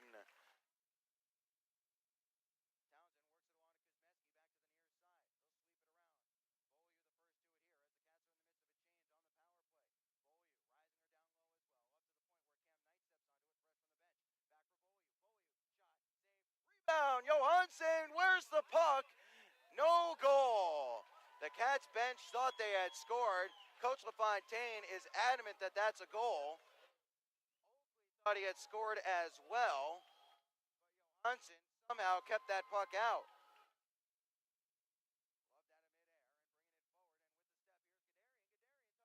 Towards the middle, dashed wide there as Cherniak had his man tied up on the back check.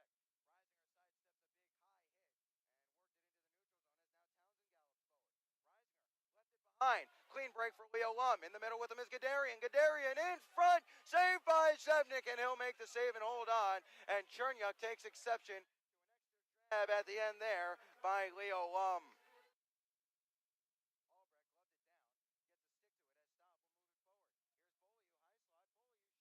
Save, foot off, and another save, and they score! Colin Staub at the doorstep. The power play goal that the Cats desperately needed. They are back in this contest. It is now 2-1. The follow-up was blocked, but it was Staub jamming it home at the doorstep. Spinning away from the check and working it along to a teammate here as Odessa gains its own. As Watson Enbach hammered this all the way around the boards. Litviak couldn't work it free. Kenny Hausinger trying to walk into some space. Hausinger still holding. Hausinger turning around. Shot deflects. It's loose. They score. Out of a loose puck at the top of the crease. The Wildcats were not able to clear the zone. And they trail 3-1. At his own blue line, we'll give it along to Townsend to race forward and gain the zone. Townsend around one man. Townsend on his backhand. Townsend still, they score! Falconer hammers it home from in close. And the Wildcats trail by a goal once more. It is 3-2.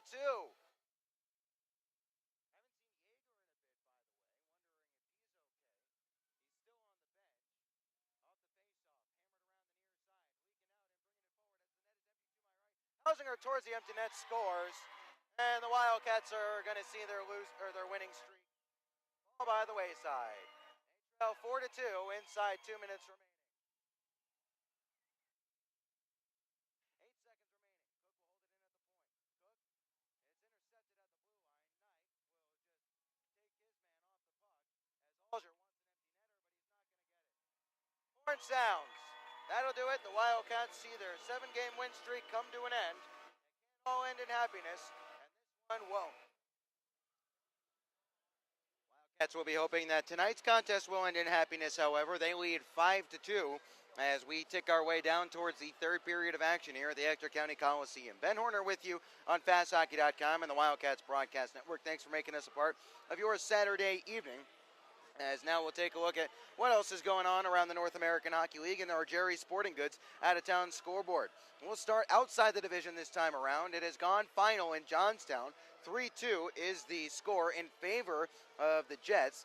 The Jets are now 12-4-0 on the road, making it all the more impressive that they are sitting atop the North Division, doing a lot of it on the road. Michigan Warriors claim a low-scoring affair, 1-0 over the Eagles. That was the first time that Michigan has posted back-to-back wins since mid-October. About halfway through the third period in Western Pennsylvania, the Keystone Ice Miners holding a slim 2-1 edge over the Springfield Junior Blues. Keystone has won 2 of their last 8, just 2 of their last 8, but one of those 2 was a comeback overtime victory over the same Springfield Junior. On that one. In Minnesota, the Magicians are deadlocked with the Cooley Region Chill, 1-1 through 40 minutes of action there. In Aberdeen, 3-0, the Bruins holding a lead as Austin will go for the sweep after they posted a 3-0 win. They had been 2-5-3 in their last 10 games, and they desperately needed to start getting back in the win column. Speaking of wins, Minnesota Wilderness are on course for their 7th straight win. They lead 3-2 over the Bismarck Bobcats in Bismarck as they tick down towards the end of the second period there. In Brookings, 4-2, the Minot Minotauros holding the lead over the Blizzard. Minot currently sitting atop the Central Division standings with a record of 14-7-3 and 31 points. In the South Division, it is still 0-0 in Rio Grande Valley at the State Farm Arena. Killer B is in ice race, concluding a weekend set there after Rio Grande Valley picked up a 1-0 win in last night's contest. And in Topeka, the Roadrunners still hold a 1-0 lead over the Lone Star Brahmas. They have about 4 minutes left to go in the second period in that one. Wildcats will be looking to pick up their 2 points here tonight and potentially, just maybe, depending how the results shake out, leapfrog back over the Brahmas back into second place. But there's still 20 minutes of hockey to get to here. And as we saw, things can change in a blink of an eye after Odessa scored 2 goals in 30 seconds to make it 5-2 after it was 5-0. And I will say this, 5-2 certainly seems a lot closer than 5-0. We'll see what the third period has in store on the other side of the break here on FastHockey.com and the Wildcats Broadcast Network. We'll return with more Wildcats hockey presented by Armored Roofing just after this.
5 to the score here as we head into the third period at the Ector County Coliseum. Ben Horner with you on FastHockey.com and the Wildcats Broadcast Network. We skate 5-a-side, no carryover power plays or penalties to speak of from that third period. Cats will look to get a goal early in this one and try and keep the Jackalopes from making this any more uncomfortable than they did with those 2 goals in 30 seconds.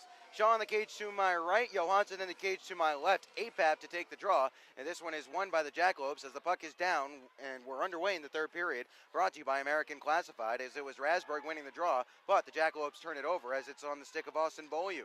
Beaulieu swept back to the near side for APAP. APAP left it there. It was hoping for some support from Staub, as Staub will take this one towards the corner and Beaulieu walks towards the front of the net. Two-a-side battle here as Colin Staub and APAP go to work here and is trying to work it loose with the Jackalopes, and they're able to shovel this one all along, but not out. Staub in front, Beaulieu pokes at it. He didn't get all of that as canceling out the shot was a back-checking Rasberg. Cook sweeps this one away from Alger, but stepping onto it and skying it into the zone was Watson Enbach. Cook up the wall to Austin Beaulieu. He couldn't corral it cleanly. It's sent back in deep on a delayed offside. The Jackalopes have to tag. Cam Knight will give it along to Austin Beaulieu to start up the ice. Beaulieu, he'll play this one in deep. Johansson out of his cage to play it here as the Wildcats are in the midst of a line change. This one up off the high glass. Chernyuk lets his man get past him. Trent Williams just shrugged him away. He does the same for Sherazin. Now Albrecht comes back and separates his man from the puck as Hinchin takes a good hard bump, but Chernyuk picks up the loose puck. Trying to settle it there was Albrecht as he wasn't able to do so. Swooping along to gather as Jesse Gentilla. Defenseman skating as a forward in this contest. It's put right onto the stick of Sherazin, who will play this one in deep rather than giving it to Albrecht at the left wing side. Sherazin couldn't reverse it back onto his forehand to play out in front, so it's Jesse Gentilla for the Jackalopes as we played 90-plus seconds here in this second period. Townsend and Chernyuk out there. We'll see what the defensive setup looks like in this one, in this third period, as Sherazin will gain the zone. Sherazin trying to ride off the check from Christian Hausinger. Falconer will go up the wall for Townsend. Townsend holds on it now towards the net. Save, spill, then knocked aside there by Johansson as the Jackalopes will clear this one. Gentilla off the glass. Townsend, he's given a good bump there, but he'll glove it down and play it up ahead as the Cats are making a change. First to it here in his own zone was Andreas Suji. Suji along to his deep partner, that was Faulkner over there, and this one is played in deep. First to it here on this near side was Shodal. Litviak chops at this one towards the net. It was blocked down. Squirts away to the near side half wall as this is sent out deep. Falconer, he was waiting for the breakaway. It didn't come as now Falconer has to retreat to his own zone. Some good stick work there to get it along to Skatliff, who couldn't hit Litviak with the pass across the blue line. Johansson out of his cage to play this one. Behind the net with his Andreas Soji. He'll give it up ahead to Kenny Hausinger as the Wildcats held the zone somehow, but now they lost possession as Cook will take it in between the blue lines. He'll just retreat back, try to spin away from the forechecking Kenny Hausinger before flinging it along to Cam Knight, who gets it up ahead to Litviak. Litviak tied off it by his own man. That was Reisinger there, gaining the zone. Here's a shot and a glove save by Shaw from the stick of Kenny Hausinger. 17:04 remaining in the third period. The Wildcats up 5-2. Could have been 5-3 there though, as Hausinger had a great shot. Shaw made a good solid glove save after Litviak and Reisinger had collided just in front of their own bench area and created a turnover. Off the face-off, it's up to the point. Valamont looking to step into a slap shot, and he sent it just wide as Shaw might have had it covered. Off to the far side and then spiked back down low, played up towards the slot, and unable to get a stick to it there was Shodal as Reisinger gains the red line and dishes off to Lazarus. Lazarus, nice move here as he'll cut it back, tries to play it up the wall. There was nobody there as Leo Lum steps in front as Chernyuk was the intended target. Leo Lum gains the red line, plays this one in deep. Tied up back there was Hinchin. He pulls his stick free as Lum gets involved in a two-a-side battle. Apep and Chernyuk in there for Wichita Falls as the Cats can't gain possession, but now they're able to do so on some good puck support here as Lazarus will skate it forward. He'll gain the red line as the Cats are in the midst of a change. He'll float it off to the far side. Fresh from the bench, stop save. Rebound, Chernyuk plays it towards the net. He's at the end of his shift here. Needs to get back to the bench for a change, and will do so here as the Wildcats will continue on with this shift. Almost two men on the ice. Apep takes it off a skate in front of the Odessa bench and serves this one in deep as Johansson was first to it here. Beaulieu tries to roll it down the wall for Staub. It was intercepted as Watson Enbach will pick this one up.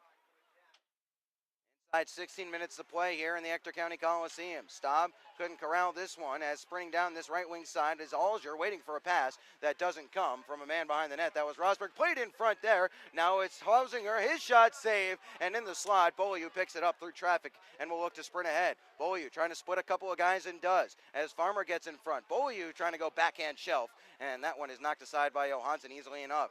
Caroming around into the neutral zone. Townsend will play this one off the wall. Sure-handedly pick it up and skate it forward. But this is what the Cats don't want. This is end-to-end. Here is Townsend looking to play it in front, deflecting around there. He was looking for Farmer. Now Sheridan, backhander. Oh, he's drilled down to the ice as he was getting ready to pull the trigger on a good legal check.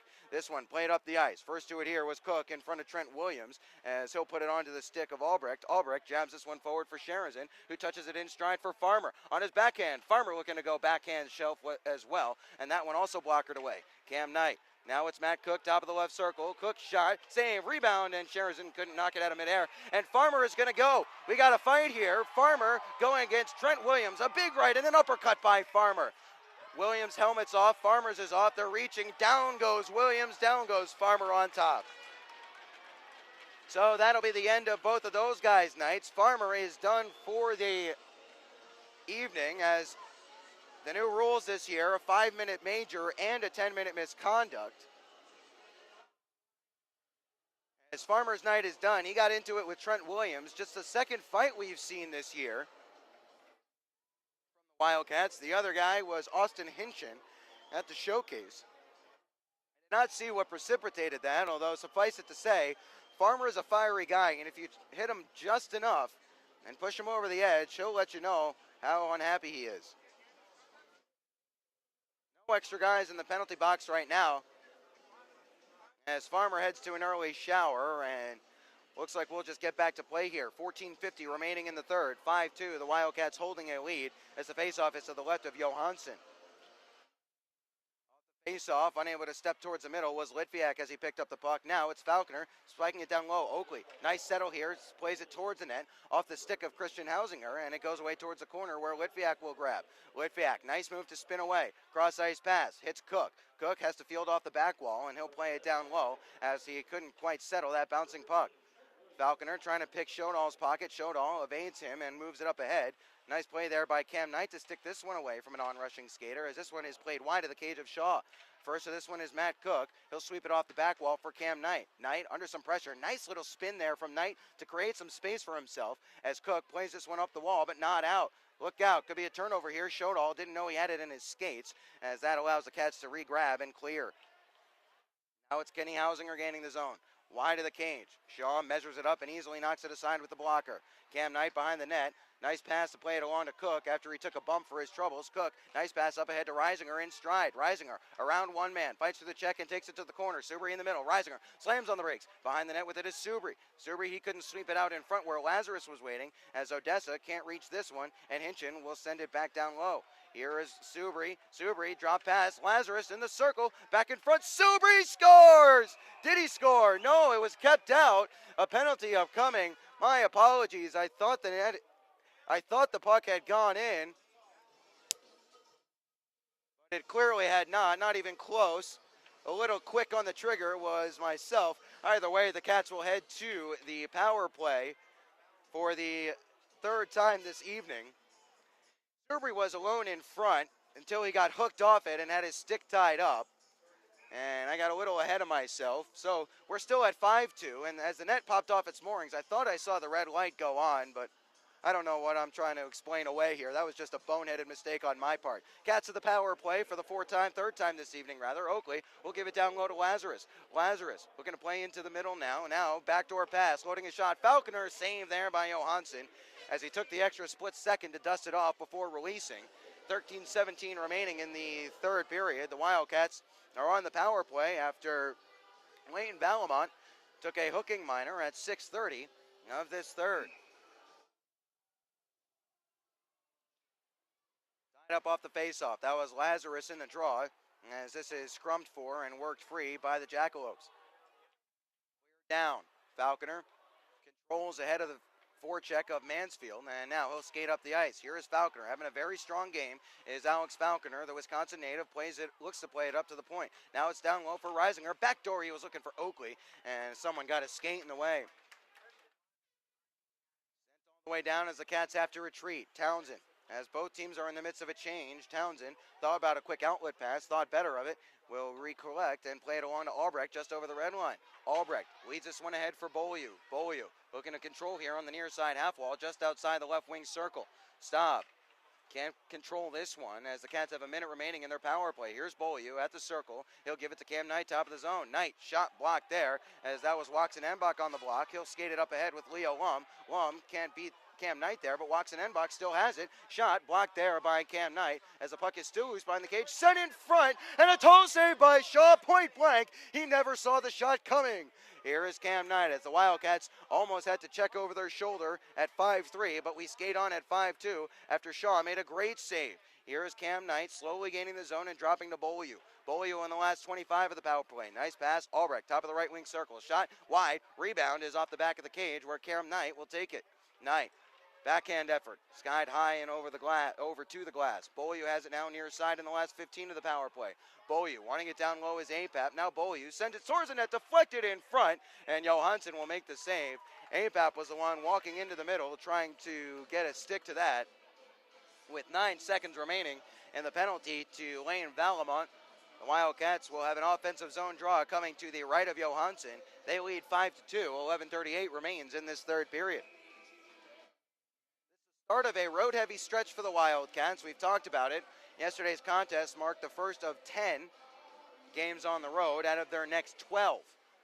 There are only 2 home games here. As a nice spin by Townsend, holds his own, cross ice, Reisinger, and the pass was in his skates. He couldn't get all of it on the one-timer. Scatliff on the power play. It's played down low. Reisinger looking to go back door. It was intercepted here as it's loose in the circle, but it's picked up by the Jackalopes and cleared down as we're back to 5-on-5. Townsend, nice little quick glove down into the neutral zone as he'll play it up ahead for Reisinger. With a quick step, Reisinger has it hooked off his stick, but Lazarus will grab it. Lazarus with some steam all the way around behind the net. Now he'll slow things down. Backdoor, Reisinger again, and a shoulder save there by Johansson as Lazarus is a little slow to get back to his feet after he took a little knock. Subri behind the net. It squirts out free to this near side. Reisinger couldn't beat this race. He's gassed at the end of his shift as Alger is bumped down hard there by Nikita Litviak as Subri chips this one off the glass and down as the Cats are in the midst of a change. Here's Alger in the neutral zone. The Cats will regain possession as Litviak brings it in. Litviak, one move too many, left it behind. He'll recollect and skate this up the wall. Softly towards the cage as the Cats were changing up the defense in the last 10:30 of this third period. Turned over, here's Oakley, high slot, quick shot, wide of the cage. Quick carom off the glass, and Johansson just covers this one up. 10:25 remaining in this third period. 5-2 the score in favor of the Wildcats. We've had no scoring in this third period, and that would actually suit the Wildcats just fine, as they're just looking to skate home with the 2 points after they lost last night 4-2. Best way to get over having a win streak snapped, come back the next night and start another one. Wildcats looking to do just that here tonight after their 7-gamer was snapped last night. This cleared all the way down. Will it go for icing? Cherniak hustling back there. It looks like it'll come up just short. No, but Barecha gives them the benefit of the doubt. Wildcats will have a offensive zone draw. 10:16 remaining in the third. They lead 5-2. Shots on goal in this third period right now. 6-3 in favor of the Cats. That's 31-23 for the game, according to Point Streak.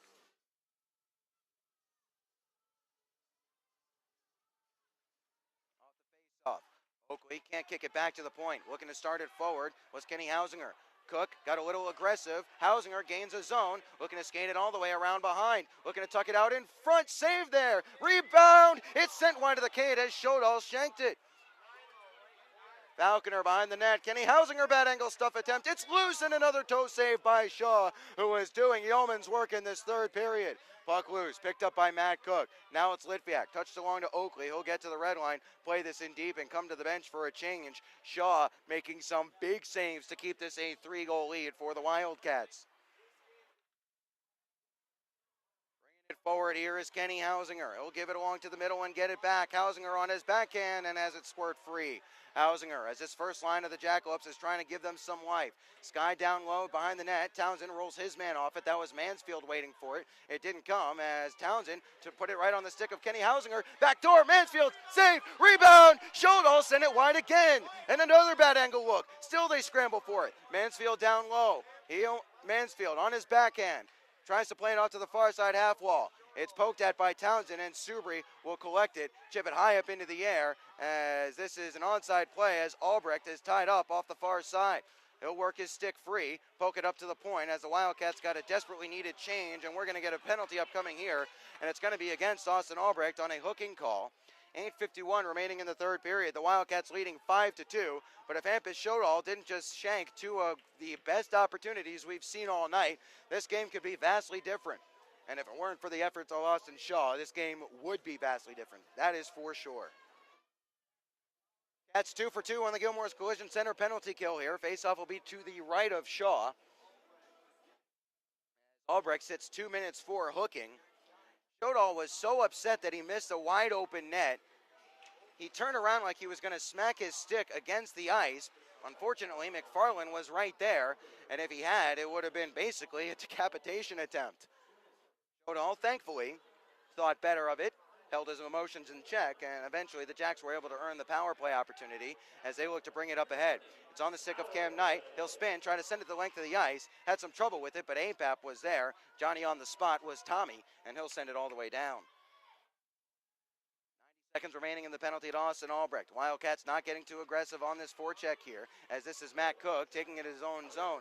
He'll send it off the glass and out, but only as far as the Wildcats penalty box here, as Staub will work along and jab this farther. We tick down towards 8 minutes remaining in this third. 5-2 the score in favor of the Wildcats. 1:10 remaining on the Gilmore's Collision Center penalty kill, as Dipsy doodling his way into the zone was Rasberg. Pass off to the high slot. It's Andrew McLean. Falconer draped all over him. McLean serves it around the boards. Works its way to the near side where Christian Hausinger chips it past Beaulieu. Down into the corner it goes. Matt Cook gets there ahead of his man. He's tied up as now he'll take a bump hard from behind. Good legal play developing here in a two-side battle. Sees the puck work up to the point. Here's McLean. His slap shot deflects off the stick of Falconer and goes wide. 7.5 remaining in the third. Down low, Christian Hausinger gives it up to the point in Alger. Alger back down for Hausinger. Lost it in his skates, and now it's down low once more for McKellar. McKellar sticked it past Cook. Cam Knight trying to work it off of McKellar. McKellar thrown down to the ice as the puck is worked off to the far side. Falconer jabs at it and just squirts it over the blue line, and the Cats will get a big change that they desperately needed. Gaining the zone, here's Alger, but he was offside just barely. Seconds remaining in the penalty to Albrecht. 7:09 remaining in the third period. 5-2 the score. No scoring in the third period, but that is only because of the play of Austin Shaw and Robin Johansson. Both goaltenders been very strong in this third period. Here's Soji from the red line. He'll swat this one in. Townsend off on the far side. Tries to tie his man up. Goes down to the ice. Cherniak on the PK. He'll shift it along to the far side. Townsend now has it. He'll send this one off the glass and goes all the way down. Box is Austin Albrecht. We're back to 5-on-5 hockey as he'll sprint his way back over to the bench, and Subri comes onto the ice. 6:45 remaining in the third. Cats holding a 3-goal edge, but anything can happen here. Soji towards the net. Shaw sticks this one away. Now we'll swallow it back up, and we'll get the whistle. 6:36 remaining in the third period as we'll head into a media timeout here at the Ector County Coliseum. Ben Horner with you on FastHockey.com and the Wildcats Broadcast Network. Goals from Litviak, Beaulieu, and Falconer in the first period, and then Sheridan and Subri in the second had the Wildcats up 5-0. However, a couple of goals within 30 seconds of one another from Christian Hausinger and Rasmus Waxen-Enbach have given the Jackalopes life, and were it not for the play of Austin Shaw in this third period and a couple of times in the second period, this would be a very different contest. And I was already talking about the shot off the post in the first period. Early moments for the Jackalopes in this one, and the Wildcats are thanking their stars that the puck luck is going their way thus far.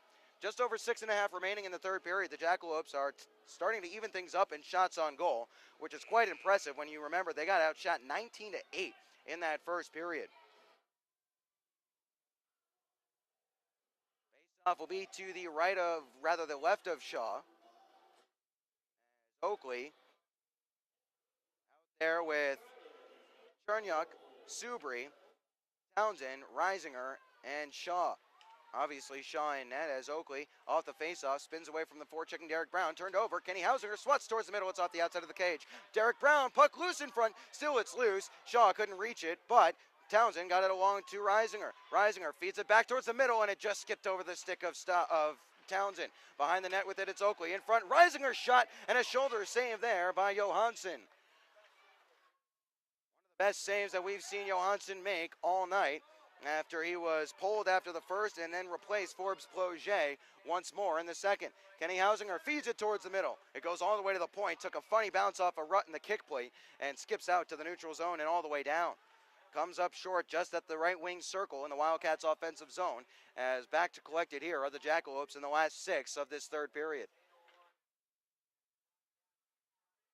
Arian looking to bring it forward, ridden hard down to the ice, but he played it up ahead to Mansfield. Mansfield trying to walk in front. Good stick there, done by Townsend and Scatliff, and tumbling into the net was Mansfield. That draws the whistle and a crowd. 5:38 remaining in the third as Mansfield was at full bore, and that's not going to feel too good.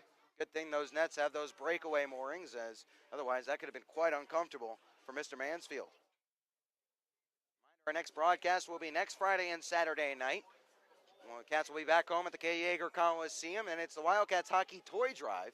Bring an unwrapped toy to guest services when you get to the arena, and all toys collected will go to support pediatrics at the United Regional Healthcare System. Here's Leo Lum trying to shake past Hinchin and does. Guderian gains a zone. Shot wide of the cage. Off to the far side, it squirts. Mansfield down low. Hinchin stepped in the way. Spikes it loose for Litviak to move forward. Here's Litviak trying to get around one man. Dances away past one. Sidestep the big hit. Lazarus sweeps this one in deep. First to it on the far side was Lazarus as Falconer is over there. Softly up to the point where it's Cam Knight. Shaken back along to Lazarus. Top of the right wing circle. Lazarus in front. Lazarus, nice move. Couldn't pull the trigger. Puck still is Lazarus. Backhand effort. Johansson makes the save and will play on. Lazarus did the hard work but just couldn't get a good hard shot away as Cook will step up at the blue line and hold the zone, but now it's chipped away from him. Lazarus under some pressure here. Guderian will gain the zone for Odessa. Apap tries to dig it free. Lum has it. Cook took it away from him. They'll sweep at it. Can't clear. Play towards the slot. Shot by Waxen Enbach, and he hit the glass from just above the hash marks. Now Staub looking to hustle pass. He'll fight through the check of one. Can't dance past McLean as McLean knocked this puck to the corner in the last 4:25 of the third. Behind the net with it. Looking to kick it loose are the Wildcats as the Jackalopes try to get involved as well in a 2-on-2 battle. Staub held in. No penalty upcoming here. Might have been a holding call, but we'll play on as Beaulieu will skate slowly down this left wing wall. He'll take a bump from Waxen Enbach, but Staub wins this puck right back. Now Staub loses out. Someone's without a twig down there. That was Beaulieu, who had his stick break. As trying to leak out ahead was Alex Alger. It's on the stick of Alger. He's upended there by Scatliff, and that disrupts the play as this one is skied in and gloved down by Jake Townsend in the last 3:50 of the third period. Wildcats leading 3-5. 5-3, 5-2 even. Hey, third time's the charm. Townsend back behind his own net. He'll emerge, play it up to Sherzin. Sherzin wasn't expecting it. He thought Albrecht was going to take it. Here is that aforementioned Austin Albrecht, who has an assist tonight. He tumbles down to the ice as the Jackalopes have possession in the offensive zone. Wildcats have to maintain the good hard effort on the defense. Here's Alger's shot, sliding block there. It's hooked out in front as that was Townsend on a good block as this is forced out of the defensive zone by Sherzin. Change of Johansson. First to it here was Jake Hamilton with 3:15 remaining in the third. Wildcats starting to take their foot off the accelerator a little bit here, and you have to be wary. Trying to gain the zone and doing so was Mansfield around Chernyuk. Played towards the middle and stashed wide as this is played up only as far as Valamont wanting a one-timer. Slap shot scores. 2:59 remaining. The lead is 5-3 now. Valamont slap shot. Snuck through traffic. And it's 5-3, and the Wildcats need to maintain their composure here. 2:59 remaining in the third. They hold a 5-3 lead that was once 5-0.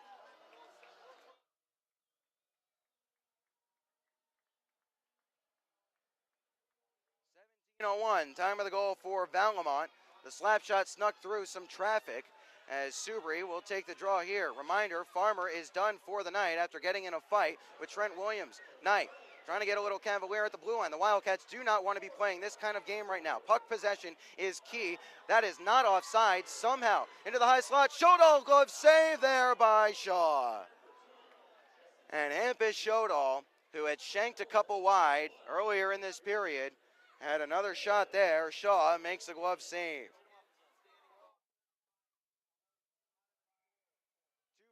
2:44 remaining in the third. Cats leading 5-3. All of a sudden trying to hold on to what was once a 5-0 lead. Here's Cam Knight softly along to this near side as Cook can't clear this out. Works its way into the neutral zone, but Hausinger held it at the blue line, they said. Now Cook will send this one down as Johansson had started to leak towards the bench. They want to pull the goalie for an extra attacker here. Subri punches this one along. Oakley will grab this, spank it off the glass, but not down as Shodal was able to hold the zone and Subri couldn't work it free. Jackalopes will retreat. Hausinger gains a zone. To the bench comes Johansson. It's played wide of the cage. To the far side it goes. Onto the bench, or onto the ice, was an extra attacker in the form of Shodal. Oakley sends it towards the cage, and it will go wide and will be icing. 2:01 remaining in this third period. And what was looking like a skate to 2 points about halfway through the second period has turned into a nervy conclusion. Two-goal affair here at the Ector County Coliseum, and taking their time out are the Wildcats. Smart move there, as that will allow the Wildcats to change their units here. What a game we've had here, as the Wildcats raced out to a 3-0 lead and then a 5-0 edge in the second. 3 goals over the last basically period and a half from Odessa have thrown the cat amongst the pigeons once more, as the Cats are going to have to see this one out. 5-3 the score. The net has been vacated to my left as Johansson has been pulled in lieu of an extra attacker. Shaw has been very good in this third period. That is for sure.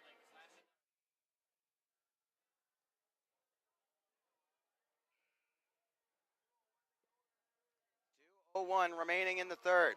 Austin Shaw will take up his place in the net to my right. Net is empty to my left. 6 men on the ice for the Jackalopes as Beaulieu, Staub, Knight will check back. It'll be Scatliff, Townsend, Staub, Apap, and Beaulieu for the Wildcats. Off the face-off, it's kicked loose by Beaulieu. On his backhand, he'll chip it loose into the neutral zone. Valamont, who has just scored to make it 5-3, will retrieve and play it up the ice as Beaulieu comes back into a defensive position. Here's Hausinger gaining the zone, playing it towards the middle. It was through everybody. Derek Brown on the other side. 1:45 remaining in this contest. Cats leading by a pair, and what they thought was going to be a pretty calm conclusion to this game is anything but. Here is Beaulieu looking to put it on his backhand and roll it in deep. And it was only as far as Valamont at the blue line. Wildcats get back into a defensive position.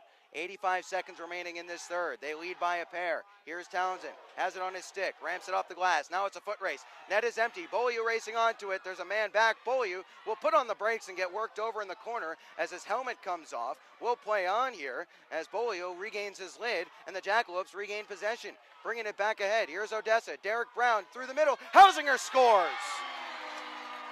Backhander, top shelf. That makes it 5-4.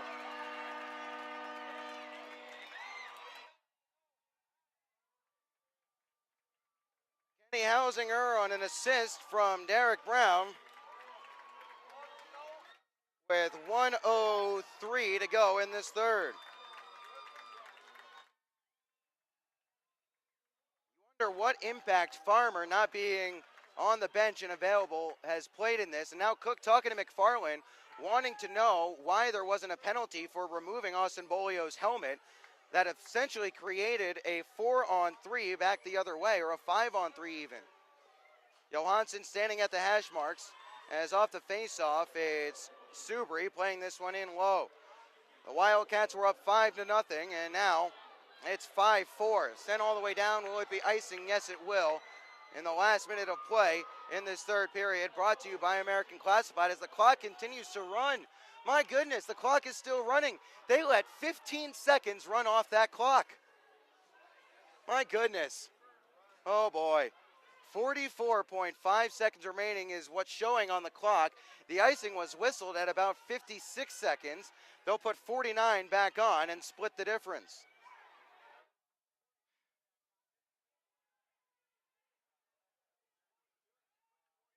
So, Johansson has to reclaim his place in the net.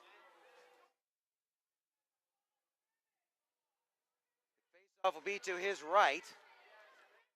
Wildcats desperately need this faceoff win, as it'll be Falconer to take the draw. Subri out there along with Oakley. Falconer tied up off the faceoff, but it's won towards the corner by Subri. 45 seconds remaining. 43 seconds remaining. It's tied up in the corner as the Wildcats are trying to hold on to what was once a 5-0 lead. They got into too much run and gun in the third period, and this is what happened. Shot saved there and easily held by Shaw as Johansson comes to the bench.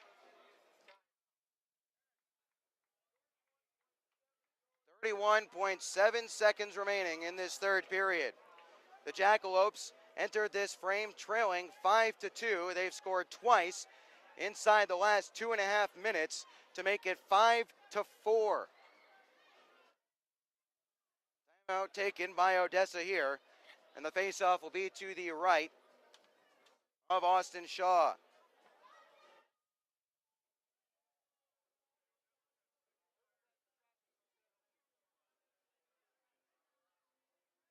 Whitbeck, Beaulieu, Falconer, Sheridan, and Subri with the goals for the Cats.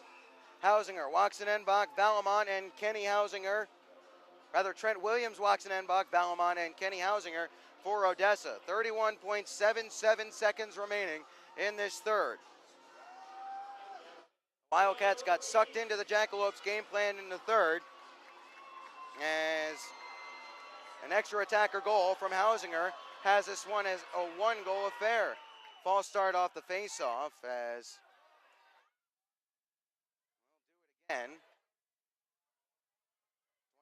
29.7 showing on the clock. They'll reset it back to 31, giving an extra 0.3 of a second to the Jackalopes. Now it's 31.77, so we're good here as APAP will take the draw once more off that false start. APAP spun out of the play, only up to the blue line. Shot towards the net, blocked down in front. Here's Staub, can't work it out of the zone. It's up ahead to Beaulieu, empty net in front of him. He'll roll it in deep. 21 seconds remaining, swept around to this near side. Trying to get back into position, turned over APAP with a wide open net and a turnaround effort. He sent it high and wide. That could have iced it. Back the other way come the Jackalopes. They'll gain the zone. Now gaining a big collision here. And they'll stop play. Again, the clock continued to run. Mansfield skates over the scorekeepers, and McFarland says absolutely not. There was a big collision just over the blue line. I think that resulted in an offside. The Wildcats had an empty net. APAP after a quick turnover, and somehow he sent it over the crossbar from about 3 feet away. 8 seconds remaining. Cats clinging, and I mean clinging to this 5-4 lead. Jacks win it back. Here's Christian Hausinger towards the net. Shaw knocks it wide. He'll put it back into play. 2 seconds remaining. The puck is loose, and the horn sounds. The Wildcats survive a valiant, brilliant comeback attempt by the Odessa Jackalopes. And they'll skate away with a 5-4 win that was anything but straightforward. We'll step aside momentarily, catch our breath. When we come back, we'll put the wrap on this one here at the Ector County Coliseum. Final score, Wildcats 5, Jackalopes 4, as the Cats hold on for the win by the skin of their fangs. We'll step aside briefly and come back with the post-game wrap here from the Ector County Coliseum.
The Ector County Coliseum putting a wrap on a game that was anything but straightforward. After taking a 5-0 lead partway through the second period, the Wildcats gave up 4 unanswered goals, including 2 in the last 3 minutes of the third period, to really make things interesting. And Shaw was massive in this third period when he had to be. Shots on goal in the first period were 19-8 in favor of the Wildcats. From then on, they were outshot 24-14.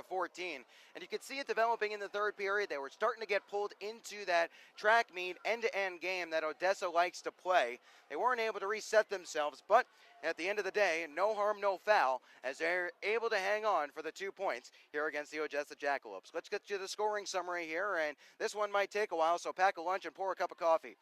Litviak got things going, 2:54 into the first period. After Shaw stonewalled a Jackalopes breakaway, it created a transition rush right back up ahead. Falconer played it up to Litviak, and then Litviak wristed it past Johansson to make it 1-0.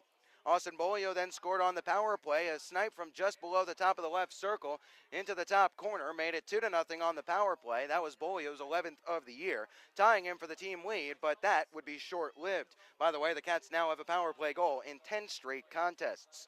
Alex Falconer then scored 22 seconds later on a good skate through the neutral zone. He dangled around a couple of guys and with a quick shot in stride, beat Johansson over the leg pad under the blocker to make it 3. Johansson was replaced by Forbes Ploget at the start of the second period, and he fared no better than Johansson. He faced 4 shots and gave up 2 goals, first to Kevin Sherizan and then to Paul Subri after he spilled a juicy rebound from the Reisinger shot. That was where we stood, 5-0, 3:50 into the second period, and it looked like the Cats had this one well and truly under control, but Christian Hausinger and Rasmus Waxen-Enbach scored 30 seconds apart for the Jackalopes to make it 5-2 heading into the third. The Wildcats looked like they had that third period under control for a few stretches there.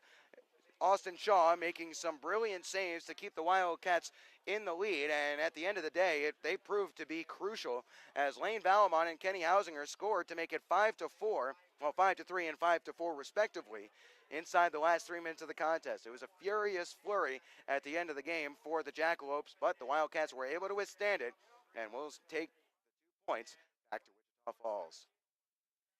Win tonight, Austin Shaw. He'll improve to 10-1-0. He made 32 saves on 28 shots. Getting the loss tonight is Robin Johansson. He made 26 saves on 29 shots, and also Forbes Ploget makes 2 saves on 4 shots faced in his 4-minute cameo in the second period.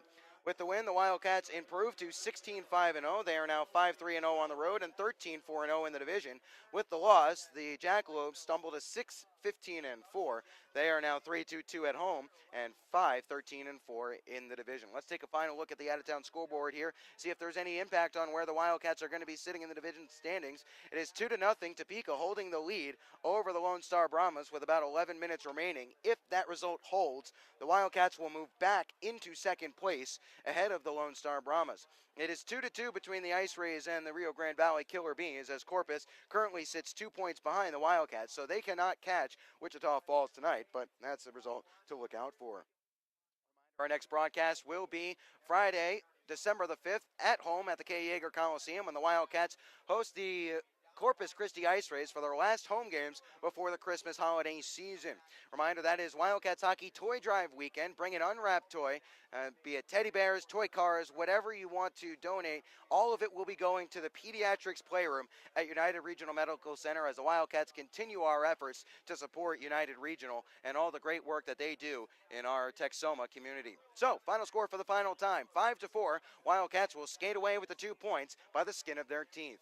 Until next Friday, I'm Ben Horner saying thanks so much for joining us on this edition of Wildcats Hockey presented by Armored Roofing. For all of us at the Wildcats, have a good night and take care.